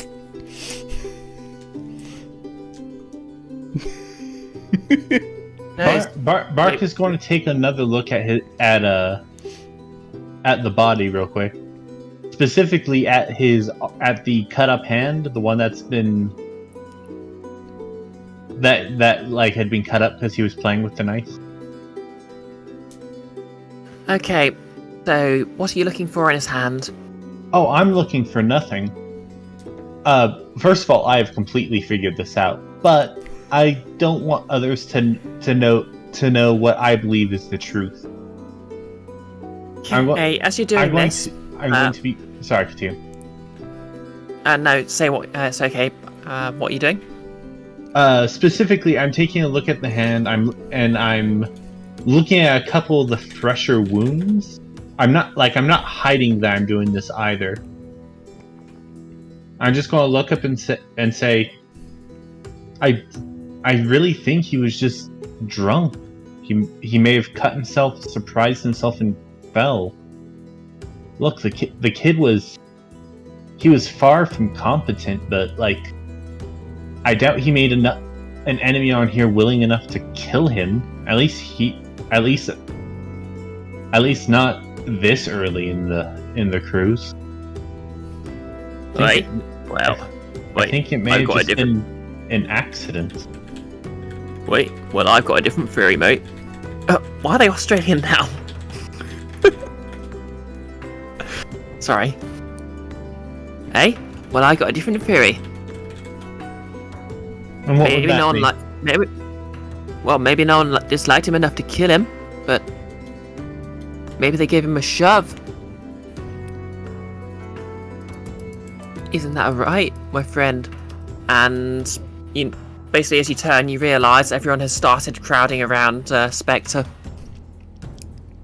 Why would I shove? If I was going to kill, I would do it myself. With knife of my own, not some stupid butterfly thing. I'm gonna draw a blade and just say, Well, something like this. It is good knife. It is sharp. It will go straight through very easy. I'm just gonna put it back in again. And something like that. Not some amateur tool. I have one question for you before you continue down this line of accusation. When did he kill him? Well, he found the body. No, that's not why I'm asking. When did he kill him? Well, maybe he killed him before when we all headed to the mess hall. I don't know what I'm doing with this accent. I was in mess hall.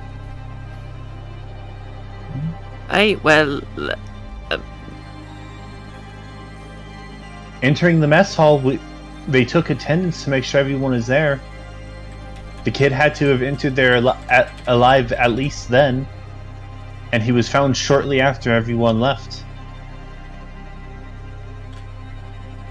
Let's face it, there's not enough time to convincingly kill him and make it look like an accident.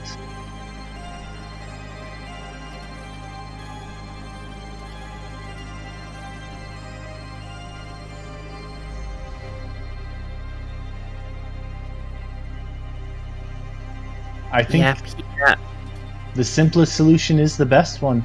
The kid fell. He's been drunk off his ass after being humiliated, at least admittedly a bit too much by me. He was drunk. He was poor with his knife, as you can see with his many hand wounds. And the kid was a lightweight. If he drank that whole bottle, I doubt he even knew where he was at the time. Hey, Bark, what do you want to roll to prove your theory?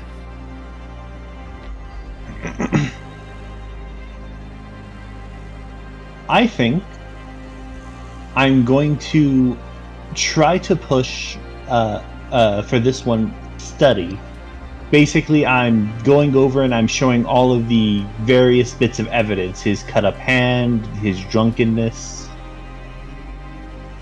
Okay. How much stress you got left? I have 2. Okay, so that would Before- match it. Yeah, sorry, continue. Yeah, that would actually max out your stress bar.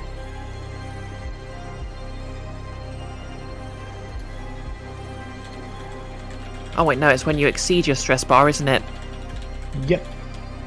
Okay, if you want to risk it, you're welcome to do that. So wait, making this roll will fill up my stress bar? Yeah, well, it'll be full, but as long as you don't take any stress beyond that, I think that's what the rules say. I know. I'm just asking, like, what specifically is giving me the stress here? Alright, so you said you're pushing yourself. Oh yeah, sorry. Yeah, so pushing yourself costs you 2 stress. I will assist to That'll give you work for that for 1 stress on my part. Okay. Okay. Yeah. I'm fairly certain if you fill your stress bar but don't exceed it, you don't get a trauma, but I don't know, it'd be really... and I'd rather you didn't get it max out your stress bar this way, because I'm not really sure how I'd remove you from the scene at this point. Faint, wake up in the medical bay. I'll To be fair, assist. I I'll feel- assist. I feel like we're far enough at the end where you really wouldn't have to. So I have a yeah, vested okay. interest in this working, so I'm Okay. going to assist. Okay, out of interest, what does Spectre assisting look like? I am probably going to try to read the room a little bit, and when bits of evidence are presented, kind of amplify the bits that are working. Okay, And that sort of Just thing, just sort of um, looking around and going, yeah. you'll see, you see, button, and that sort of thing. Yeah. Yep, just Hype acting manning like a this sounding investigation. board. Yeah, exactly. Okay, proceed. okay, so position is Okay, your position is...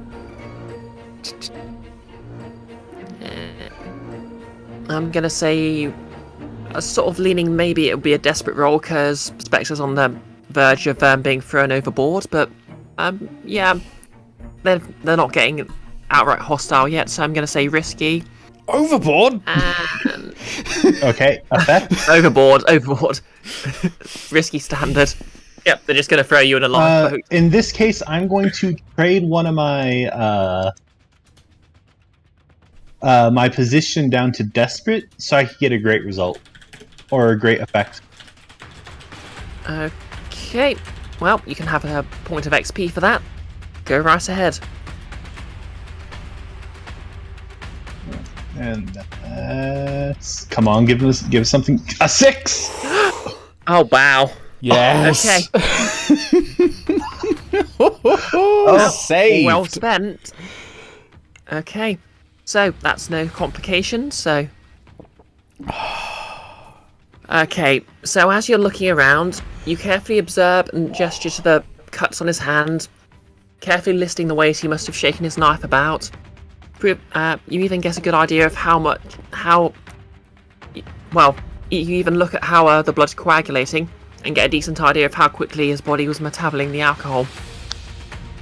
But most damning of all, as you survey the area, you look at the bucket and the mop and realise something. There is actually a long skid mark on the mop next to the door, and it just sort of leads clearly to where he was found face down. You managed to prove beyond all reasonable doubt that he opened the door, walked in, tripped over the mop and slipped, and fell down on his own knife. Poor kid was an amateur. He couldn't hold his alcohol. It's a tragedy, but it's hardly a murder. God, Nick.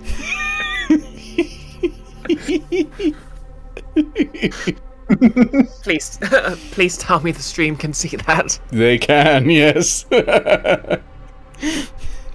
You're a terrible person, Nick. I'm finally getting revenge for all of the all the things I get in return from in D&D.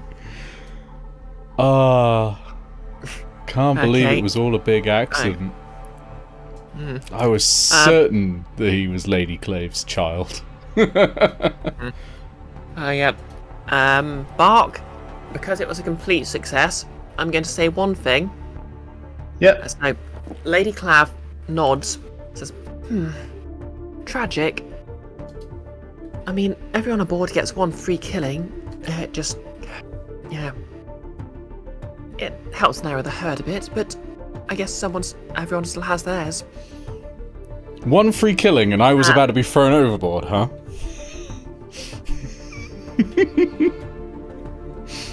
Oh yes. Who do you think it would have been? Oh, I see. I see, okay. Yeah. One free killing just means Lady Clave won't punish you for it. Oh, no. After all, everyone still gets their one free killing. Well, anyway, I think we can all put this behind us. But because you rolled the 6 for a complete success, I'm going to say, Bark, you noticed a slight smirk in her mouth, and it perhaps, while he certainly fell, perhaps she knows something you didn't. Oh no, she does. I mentioned this before I started my argument to you. Oh yeah? Bark knows at least an idea of what really happened. Everything that Bark just said, she was bullshitting her way through that entire explanation. I need to know what Bark knows. Oh, you will. Once the scene passes, Bark is going to pull you aside. But I'll let the scene finish first. Well, anyway, since no one murdered anyone, someone just throw this body aboard before we have to deal with a ghost. Actually, you know what? And she just sort of snaps her fingers.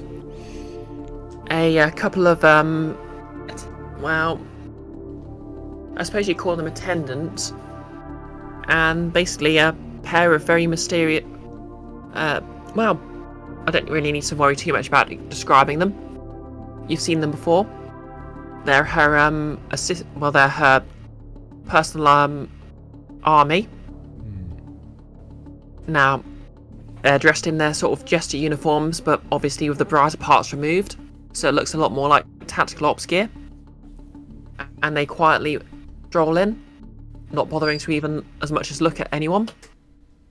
They grab the body. One grabs the feet, the other grabs the shoulders, and spirit it away. Yes, it will be dealt with. Anyway, we make ports.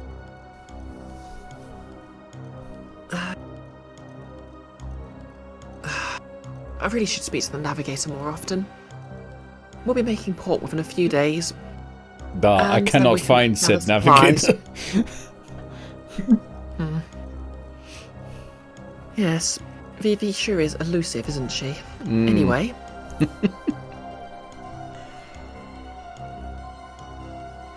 We will make port in a few days. If there's anything you wish to do during then, reconsider. I'll have a job for you. And she looks at Bark and Spectre specifically. And obviously the rest of the crew have also been here, somehow. They just haven't been speaking much.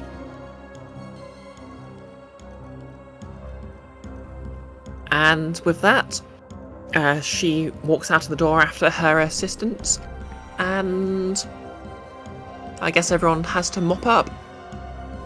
Spectre, we need to talk. What do you know? Not here. And I'm going to attempt to go... I'm actually going to take us down to the cargo hold I need to make sure, like, no one can overhear what I'm about to say. Okay, is this the crew luggage cargo hold? It doesn't matter. Whichever one is emptiest, as far as I can tell. Well, everyone's in the actual quarters, so yep, there's not going to be anyone in the cargo hold. Go on. Well, I need to open up by saying everything I said was complete bullshit. I assumed so. And then the second thing I have to say was, you're right. Your theory was completely correct. I was right.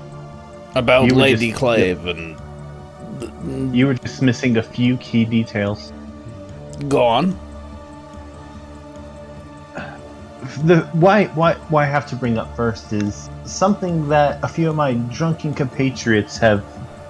They've mentioned it. They mentioned to me that there are people who have successfully killed Lady Clave, but according to them, it never took.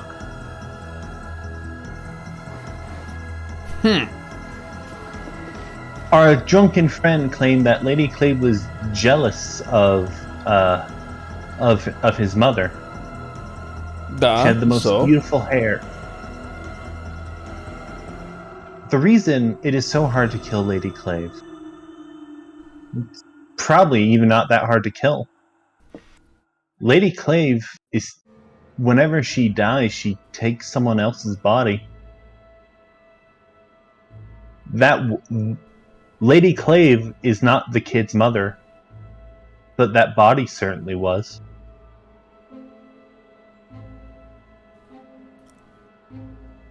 I have no doubt in my mind that he figured this out at one point, and Lady Clave likely had him killed somehow. Out of character, you fucking genius, Iris. God damn. Back into character. Okay. You think poltergeist or something? Ghost? Do we need... Maybe ghost? Maybe a soul transfer of some kind. We need to talk to Agatha. We do. Oh, this makes everything somewhat more complicated. I hate complications. Make simple, like traditional eel pie recipe. What we need to do before this assassination goes off is we need to find out how she's switching bodies, and we need to stop it. We need to make sure she has nowhere else to go. In Bridge, there are mirrors with symbols on. I do not know what they do. But it is possible they have something to do with this. That's what Spectre thinks. Nick knows that's not the case. But I have a theory of my own, now that you mentioned symbols. Down in the ship, you know how we're heading down to the crew quarters is the left turn, right turn, and then that middle hallway? Da. At the end of the middle hallway, there's a large bulkhead door that's seemingly locked with runes. I assume if there is a place on the ship where she can transfer bodies, that would be the location. She's somewhere close by. That way, if she is killed, she can revive quickly. Da, that makes sense. So, regardless if that's correct or not, I do believe answers are behind that door, but... Was that place that was alarmed? Yeah, our drunken dead friend, he went up and he touched the door. Then we must break alarm. Luckily, that is something I'm very, very good at. But regardless, our mission, if I'm right about all this, and I'm positive I am, our mission just got a whole lot more complicated. Da, indeed. Yep. And at this point, I'm going to say things cut to Lady Clave, just slowly walking towards the door. It pans away, and there's a sliding noise. And I don't know, I guess there's no credits because this is a tabletop RPG, but it has that air to it. I can smash cut to the outro screen right now if you want, but... Well, I mean, first, we still have obviously, the EXP and all Yeah. that. Oh yeah. Yep. Can I say what my theory is about the mirrors? I'm dying Go and I'll ahead. forget it otherwise. I'm 90% sure that the mirrors turn the room into a proper panopticon because you can see through the floor. It mentioned right at the start that even no matter what deck you're on, you're still always under surveillance. I reckon that they're like surveillance things, and The if she's in surveillance there, camera. she can see everywhere, basically. Yeah, and that's what those mirrors are for. That's my theory. It's a proper panopticon. It just doesn't look like it when you're inside. Yep. That's Certainly I'll a give you theory. that. You're actually right. Yeah, Yeah. I'll give you that. It's actually right because that was one of the lesser mysteries I've had there. Yeah. Ah, Iris, you fucking genius. Yeah. Yeah. I have to say, I'll say one thing. So, Game of Thrones. Everyone knows the ending was terrible. Everyone knows why the ending was terrible. The producers saw that everyone had guessed what they'd been foreshadowing, got angry, threw their toys out of the pram, and came up with something they pulled out of their arses. I think I know how they feel now. Well done, Iris. Well done. I'm sorry, but it was actually one of the early. I don't remember exactly which clue, but I had caught on the body swap thing, kind of on one of the earlier clues. Oh, yeah. Yeah, but I think, to be honest, I thought the thing with the hair was a bit too obvious because... I thought the hair was a hint about the kid. I thought that was so he went- much. Yeah. Yeah, she No, went from a it was natural the- blonde to a bleach blonde. No, the theory first came into my hair when you said, "Oh, she before she was a natural blonde, and now I can see roots." And then it just kind of clicked the moment Nick said, asked if he was her son. That is the moment the theory fully clicked. Yeah, Oh. I'll be honest, I hadn't actually planned that part from the start, but as soon as I'd literally thought of that part as soon as, basically I sort of gave his backstory as, his parents disappeared, and then I thought, actually, I'll make that one of Lady Clave's backup body. Job done. Yeah. And so I literally wasn't even dropping any hints before that point, so well done. That was you did fantastic drop bit. the assassinations never take thing earlier. Oh, yeah. Obviously, I had you won't know exactly what she's doing yet, Yeah. but that was the plan. I had that plan beforehand. It was just the detail with his parents.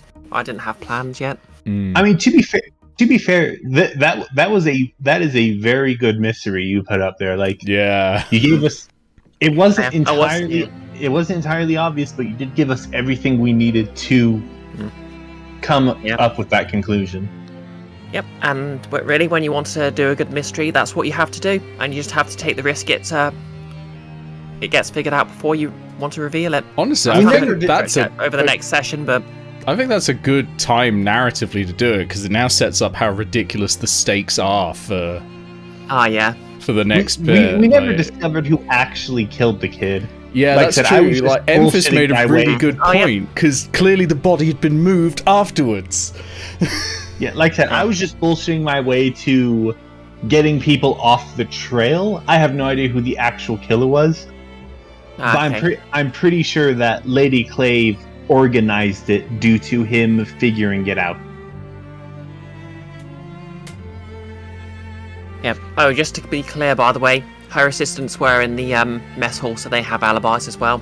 Yeah. Damn it, fair. Just realised that. Yeah. They're just sort of there. They're just to help. I mean, so are you, but they're like the help. Yeah. I have other theories now as to who might have done it or how, but I think I'm going to need to talk to Agatha. Okay. Well, in any case, EXP I believe you'd like time. some. Yep. You'd like some Yeah. XP and coin. Well, you're not really going to get any coin. Well, you've got coin, but Yeah. yeah, I'm going to say Bark's already made a profit off this. I have technically come out of this session with a -1 loss on coin overall. Okay. I lost 4, 2 to Spectre and 2 to the other guys. I got 3 back because I won 3 of those fights. Oh, yeah. Well, could be worse. Yes, Nolas, Vivi did it. I'm going to say... Sorry, go on. I'm just really proud to have like turned it back on Lady Clave at that one point. It's like, where were you in the staff meeting? Yeah. Like, Yeah. knowing that she is Vivi. Yeah. No, yeah. I absolutely love the sort of back and forth Spectre and Clave are having. Yeah, I really like that. I really enjoy that. I know, you know. I know, you know, we know. But do they know? Feels like proper spy movie nonsense is going on. It's great. Yeah. Well, anyway, so coin-wise, obviously you're not getting anything. Well, you haven't really done anything to gain any cash. That'll have to wait for the next session. Mm-hmm. But I'm going to say... But obviously the Order of the Orth has an olfactory, which grants +2 coin for occult operations. And I'm going to say, obviously it wasn't directly connected to the operation, but I'm going to say they've sort of, for whatever reason, there's been an uptick in donations. So, yep, that's an extra 2 coin in the cult stash. Nice. I will let Nick manage all the cult stash stuff. Yeah. Actually, our coin is full in the cult stash. Yeah, I just added it in. Oh, that's all right then. Okay, no, that's fine. That's fine. Okay, so then that leaves oh yeah, let's sort out rep. So that's 2 rep per score by default. If the score's higher tier, you take +1. Yeah, so you're dealing with the Leviathan Hunters. So you're actually getting quite a bit of rep here. I mean, you've got yourself out at sea, facing near death. And you're on the ship of a crazy mad woman. Yep. And you're on the ship of a crazy body-snatching mad woman. Who knows you want to kill her. But this is doing wonders for your reputation. So that's 2 rep per score by default. We'll count this investigation as a score because you've been at sea for a few days. Okay. +1 rep per tier higher. The faction you're dealing with, the Leviathan Hunters, are tier 5, and you're currently tier 1. So, ooh. Wow, that's, almost on to the next rep. 1, yeah, 2, that's 3. 7 rep.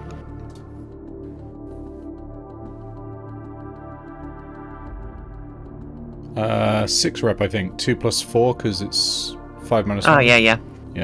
So we've got one more slot to fill in, and then we can buy an upgrade again. Yep, of course. Well, you might have to flash back to explain exactly how you do that, but yep. Yeah. Now, let's go to XP. Yeah, XP time. Oh, yeah. One other thing. Heat. I'm going to say this was smooth and quiet with low exposure.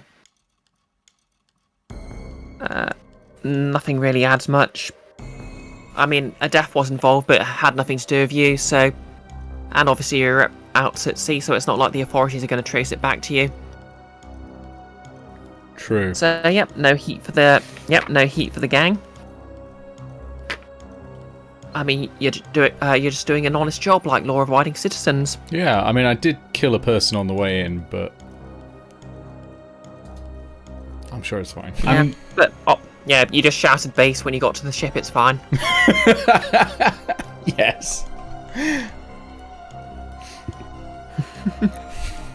Okay, so on to experience. Who wants to go first? I do. Okay. So, Bark. Yes. You marked I believe you rolled 1 desperate action, is that correct? Yep, and I already marked that EXP. Excellent. Okay, so did you address any challenges with violence or coercion? Yes. I very much did.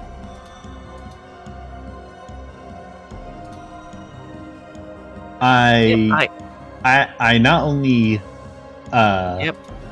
violently attacked a mugger, but I also got some coin back by beating up a bunch of people. Yep. Okay, you can have 2 XP for that one. Okay, next trigger. And that levels me up. Yep. Did you express your beliefs with beliefs, drives, heritage, or background? No, I did not. Eh. I mean, unless you count me declaring in the beginning of the game that my current motivation is revenge, then no. But that was out of character, so I don't think that counts. Yeah, I know. I vaguely feel like...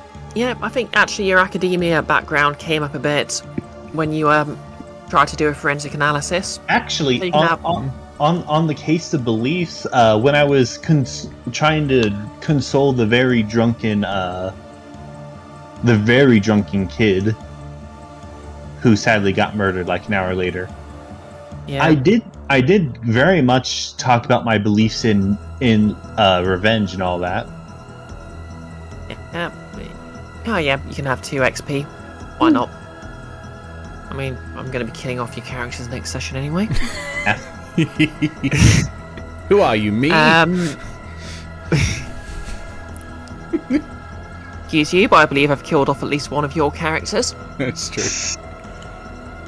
And I have in fact struggled with issues from my vice or trauma. Well, specifically my vice. Yep, you've definitely started a fight club there. But I don't think it really happened more than once, did it? Nope. Yeah, I'm going to say you can have 1 XP for that. Yes, I'm halfway to my next one, and I think with this level up, I get a new special ability, correct? This is correct. If you've advanced your playbook, you get a new special ability. Cool. I'm grabbing the special ability not to be trifled with. Not to be trifled with. Ooh. I can push myself to do one of the following. I can perform a feat of physical force that verges on the superhuman, or engage a small gang on equal footing in close combat. Oh, nice. Oh, excellent. I've actually got the stealth version of that myself, so that's really cool. Yeah. Yeah, those are very fun. Yeah. I think the lurk also... Sorry, could you... I didn't mean to interrupt. That's okay. I like to ramble. Go on. I actually grabbed this specifically for the feat, the physical force that verges on the superhuman. Specifically because I know we're about to fight a Leviathan pretty soon. Ooh, yeah. That could come in handy. Okay, so that's all your XP. Sorry, go on. Yeah, sorry. I was going to say, but I think it's just a cool feat overall. Yeah, it is very cool. Because it really plays into the I'm a super good fighter. Yeah. I mean, every time the cutter comes up, I keep thinking of that guy from Leverage. You know, the one whose thing is just literally being good at beating people up. Yeah. Oh, yeah. He is the muscle of the group, and he just does not fall. Exactly. So, yep, I think that's all your XP. So, Spectre. Wait, one more question. Do we get rid of the Among Us clock? Oh, yeah, you can get rid of those now. There's no... now that the murder's been resolved as far as everyone's concerned. I mean, people might be looking a bit funny at Spectre, but... Yeah. They were always doing that.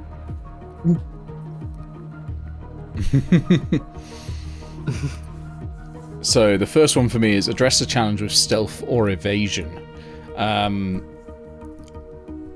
Not certain I did that much, to be honest. It being tight spaces, and I didn't go following around Orlan. Although I did hide away with some eel pie.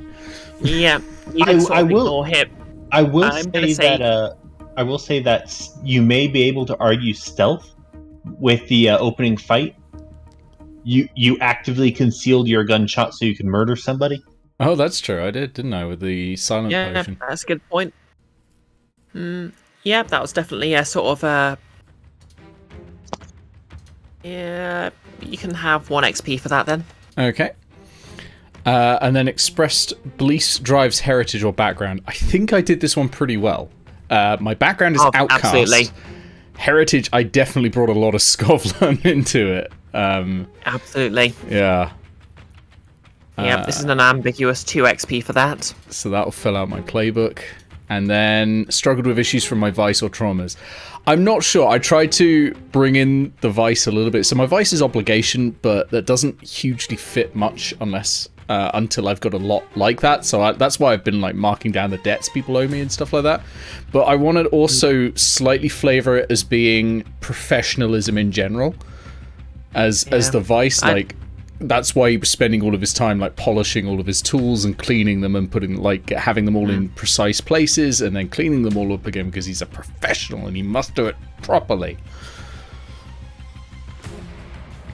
Yeah, I'm gonna give you 1 XP because obviously your sort of animosity towards Lady Clave, which I think you were doing really well, is pretty much a broken obligation, if that makes sense. That's true. Yeah, I was playing towards that. Yeah. Yeah. Obviously, I think obligation towards your employer includes wanting retribution after if they betray you. So yeah, okay, you can have 1 XP for that. I'll pop that one into prowess, which doesn't fill it up at all. But I've filled up my playbook, and I'm a little unsure which one to take. I was thinking initially infiltrator, but we haven't yet used tier for anything, and that is kind of what it does. Keeping in mind, there is a door you might want to be getting past soon. That is true.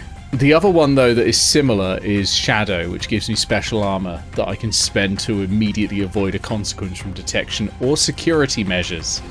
So, Shadow, no, the alarm doesn't go off, for example. Excellent. So I'm tempted by Shadow because I think that's going to be more generally useful to me, like in the future as well, not just for these missions. Like having that one, like, well, oh no, actually, it's okay. Yeah. Well, for what it's worth, obviously, you clearly know by now there's parts of the ship that are off limits to you, so... I think I might take Shadow, and that does feel very Spectre anyway. Okay. Because, while he doesn't want to do anything wrong to start with, a good professional has backup plans, and I feel like that sort of comes into it there.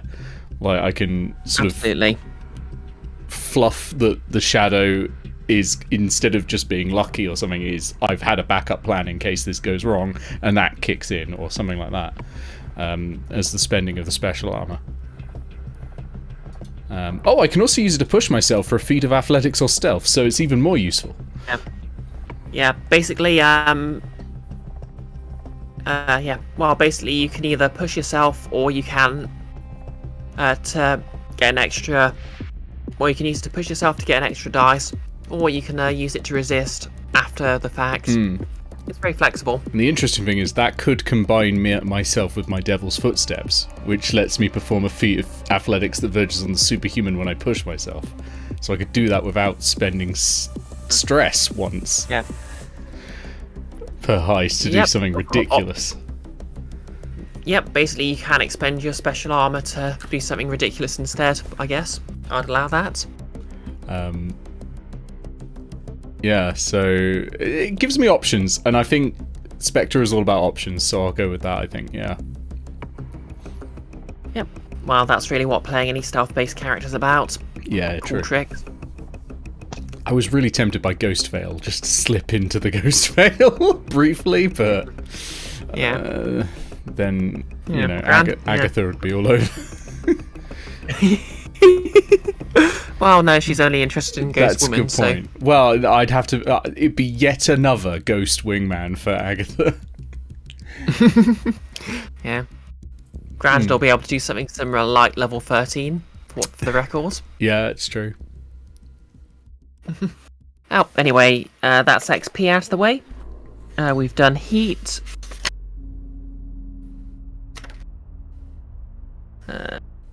So, yep, I think that just leaves entanglement. And then downtime. Yeah.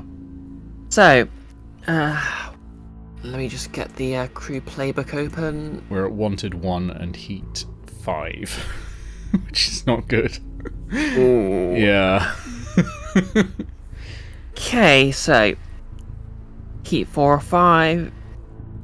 Alright, I roll a number of dice equal to the level. So that's 1 dice. And that's going to be the middle table. What do we have here? That's a 3, so gang trouble or questioning. I mean, we've just been questioned. Yeah. Also, who would be, Yes. would be questioning us this far off the shore? Yeah. Could be questioning someone in the gang, I guess. Yeah. Boney M has been taken in by the police. Yeah, basically, meanwhile, back at the Order of the Orb headquarters. So, to acquire that +2 coin, obviously you've expanded a bit since you increased in tier, and the sort of the cultists you've had running your offertory have been a bit aggressive in trying to ask for donations, which, to be fair, is granting you that +2 coin.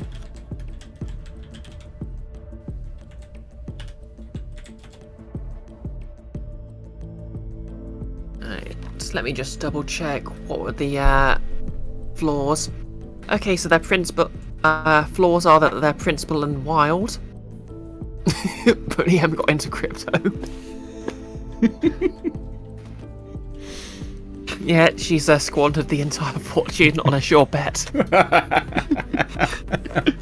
Look at Look, these all I'm apes. saying is, look, all I'm saying is, orb coin is the way to go.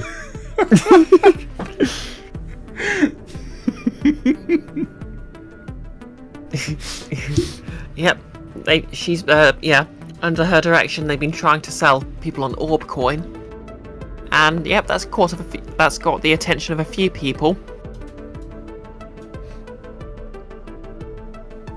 But yeah, that's causing trouble. Yeah, well, yeah. Obviously, one of their flaws is wild, so they got a bit carried away.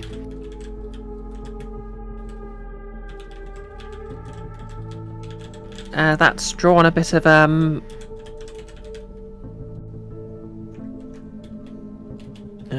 oh yeah. So basically, it says here, you can lose face, forfeiting 1 rep. Forfeiting rep equal to your tier +1. Make an example of one of the gang members, or face reprisals from the wrong party. So I'm going to say that we sort of flash back to before you all set off. Boney M sort of asked for how you want to run this, so that'll decide which of those options she's going to run with now that she's messed up a bit. So, what would you have instructed to do in this situation? Go for easy marks, I think. Like, don't overstretch. Aim for the... Nah. Yeah, aim for a lot of small cells instead of one big one. Okay, so that's basically going to be the fallout from this is either you can lose face, costing you rep, make an example of one of the gang members, or just accept that someone's going to retaliate. I think lose face would be a good idea in this case. Yeah, okay, so I'm afraid that's going to cost the cult tier +1, so that's going to be 2 rep. We can handle that with And another job, they- I guess, but... Yeah, to be fair, you have actually, yeah, oh well. But yep, that's entanglement sorted. Oh yep, cult XP. Oh, yeah. Okay, so have you advanced the agenda of your deity or embodied its precepts into action? Not even mentioned him. Yeah. Yeah, It's almost as if you abandoned your deity to just go on a wild assassination attempt. We had to. To be fair, Bark Ali, is never that you? believed in any of it to begin with. Yeah. I mean, we might want to discuss actually changing the crew playbook to something else now, but we can save that for later. Yeah. I'm sure we'll get back on the cult thing once the assassination's Yeah. over. Yeah. I mean, for the record, if you did want to change, I'd let you keep your current special abilities. Did you contend with challenges above your station? Certainly. I'd say so. Did you really? We are on a boat in the middle of nowhere, owned by someone who wants us dead and has sent assassins after us. I have not only deduced our target's secret of immortality, but also convinced a ship full of people, one of which is a murderer, that there's no murderer on the ship. Okay, yeah. I'll give you that one. You can have 2 XP for that. Okay. Did you bolster your crew's reputation or develop a new one? I'm gonna say not really. I think we kept it too quiet, really, to do that. Like, obviously we were Yeah. arguing for our defense, so we prevented ourselves from losing reputation, but we didn't really Yeah. get a new one. Yeah. You were, I mean, you've been on a ship, Mars, I'm sure, and you weren't really doing anything but investigating a murder. When So we it's not like solo anyone's that really gonna Leviathan, write though, gonna be filling Yeah, that crew it's not like- advancement tracker right up. Yeah. It's not like anyone's going to write home about it. Because I'm going to say they have some way of communicating with home. Like maybe Morse code, I don't know. That makes sense. But, Flashing yeah. lanterns or something. Yeah, or maybe they send letters home when they reach port. Because obviously you'll know this from the orientation, but you're not going straight to the Leviathan. You're basically going from port to port for a while. And how do you sort of Yeah. get close enough to actually make the voyage, the dangerous part of the voyage. But yep, did you express the goals, drive, inner conflict, or essential nature of the crew? I'm going to say yes, because Bark and Spectre had some great banter there, and obviously there's definitely the conflict between Spectre and the rest of the crew, and Yeah, that you're was good definitely fun. trying to assassinate you're definitely trying to assassinate Lady Clave. Yep, you can have another 2 XP for that. Woo!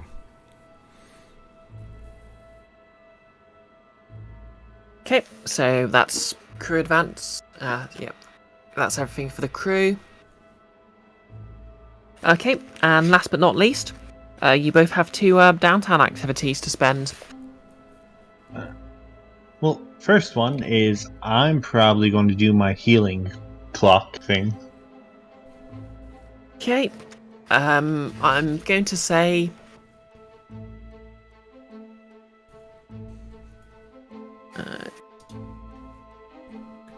obviously... oh wait, yeah, Lancette's probably with you, so you can,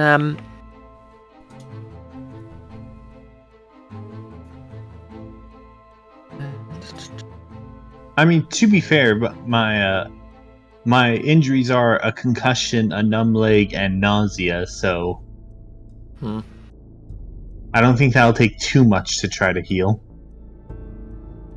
yeah, yep, obviously... Okay. Eclaire hasn't filled in her sheet yet, but I'm pretty sure it was a free... Yeah, I'm pretty sure she had 2 dots in Tinker plus 1 from the Physica ability. So yep, you can roll 3 dice to heal. I roll 3 dice and I take the highest one. Yes. Yep, and if you get 2 6s, it's a crit. Okay. I think there's a button for healing on your character sheet, but I might be wrong. I'm just going to roll the 3d6s. Okay, that's fine. Yeah, that's probably easier. A 5. Yep, that's 5. So that is 2 segments. 2 segments? Okay, that clears out the clock, so that moves everything down one level, correct?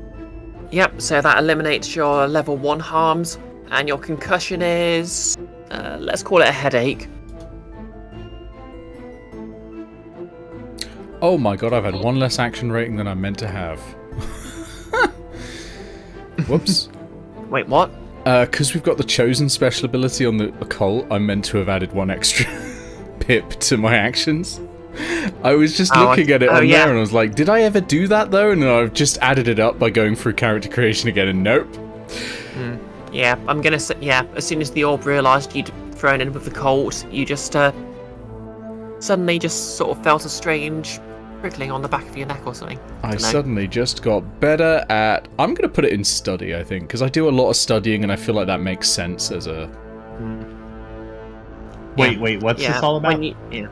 Oh, I was meant to add one extra action rating because of chosen. Yeah. Yeah, the chosen cult ability. Each PC may add +1 action rating to a tune, study, or sway, up to a maximum rating of 3. Well, fuck, no one told me about that. Oh, have you not got it either? Have we been nerfed this whole time? Oh, no. Yeah. Yeah. But yeah, so for my second downtime activity, I think I'm going to indulge in my vice. I've already set up kind of a fight club here on the ship, so... I love it. Okay, so, you know what you're doing here? Roll your lowest action rating. I think there's a button specifically for indulging your vice. Yes, there is. And I don't add any bonus dice, I believe. No, it's just a straight roll with your lowest action rating, I'm afraid. Dice okay, 2. So that's... Yep, that clears 2 stress. Actually, I'm not going to take study. I am going to take a tune. Because ghost shit is happening. And also, that way I'll actually be able to clear literally any stress. Because otherwise my lowest action rating is 0. Oh dear. Okay, so that's your 2 downtime activities. Spectre, what will you be doing? Yeah, so I think first of all I'm going to be de-stressing a little bit. Just because I absolutely have to. Okay, roll away. Here we go. Oh yeah, my vice, by the way, I'm going to say is probably laying out everything and cleaning it. And okay. I have no idea how this will overindulge, but we'll find out. It says input bonus dice. I assume none on that. I don't know. No, I don't think so, no. Yeah, I don't know. I think there might be situation. Yeah, there might be situations where you can get bonus dice. Oh, okay, so that's 4 off. Yep. Nice, down to 1 stress. I'll take that. Yeah, I think. Well, I mean, you could get a bonus dice by DM Fiat. Well, GM Fiat. Yeah. Don't want to get sued by wizards. It'll happen anyway. And what else do I want to do? Do I want to acquire an asset? That might be a good idea. Yeah, I'm going to say if you want to acquire an asset, you can either try and acquire it within the ship, or you can flash back and acquire it in the flashback. Obviously, you could have had it put in the hold. Yeah, I might.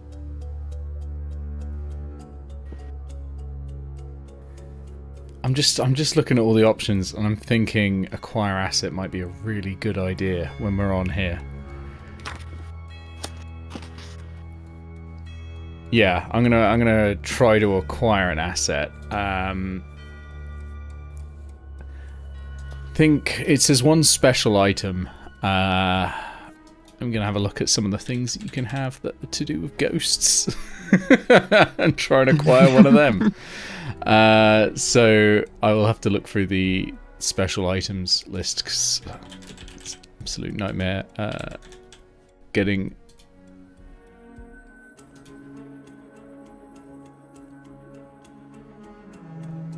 It just says any special items. Oh god, it's all the special items listed on.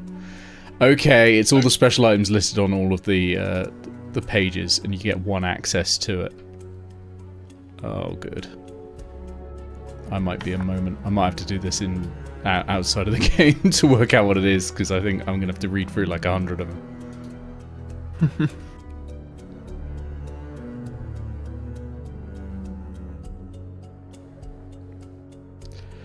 Okay, I will go for...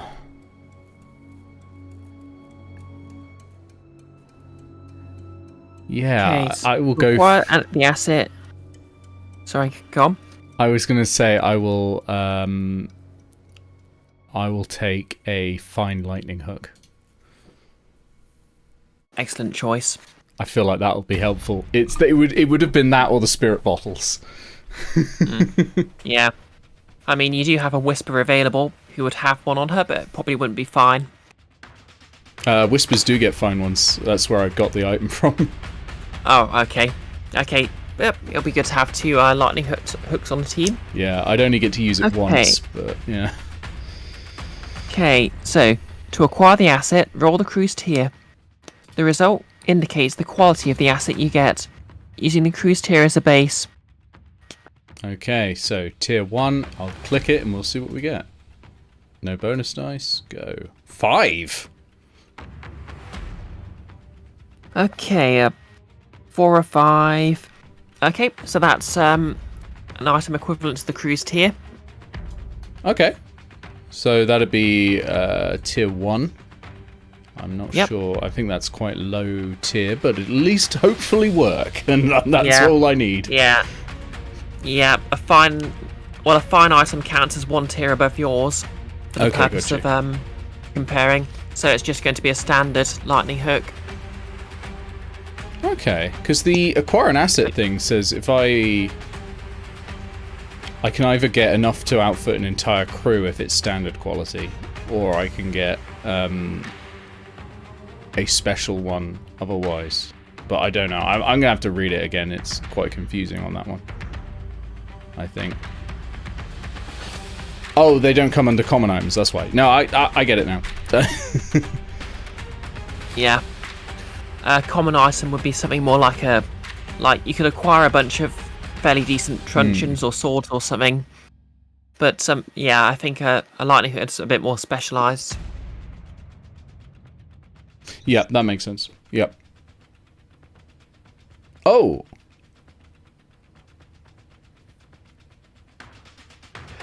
I'm going to raise it, spending 2 coin. It's tier +1. Oh. Okay. Yep, you can do that. Yeah. You somehow cast the coin into your past. Well, I mean, I technically got that coin before I got on the boat, so... Oh yeah, you did. I guess you've, you spent... Because you haven't done anything with the coin, it's fine, you can have spent it in the past. But yep, you've got a fine... lightning hook in... presumably it's either in your room or in the cargo hold. But either way, it's where you can find it. And yours to pull out whenever you see fit. Okay, I'll put fine lightning hook on the list.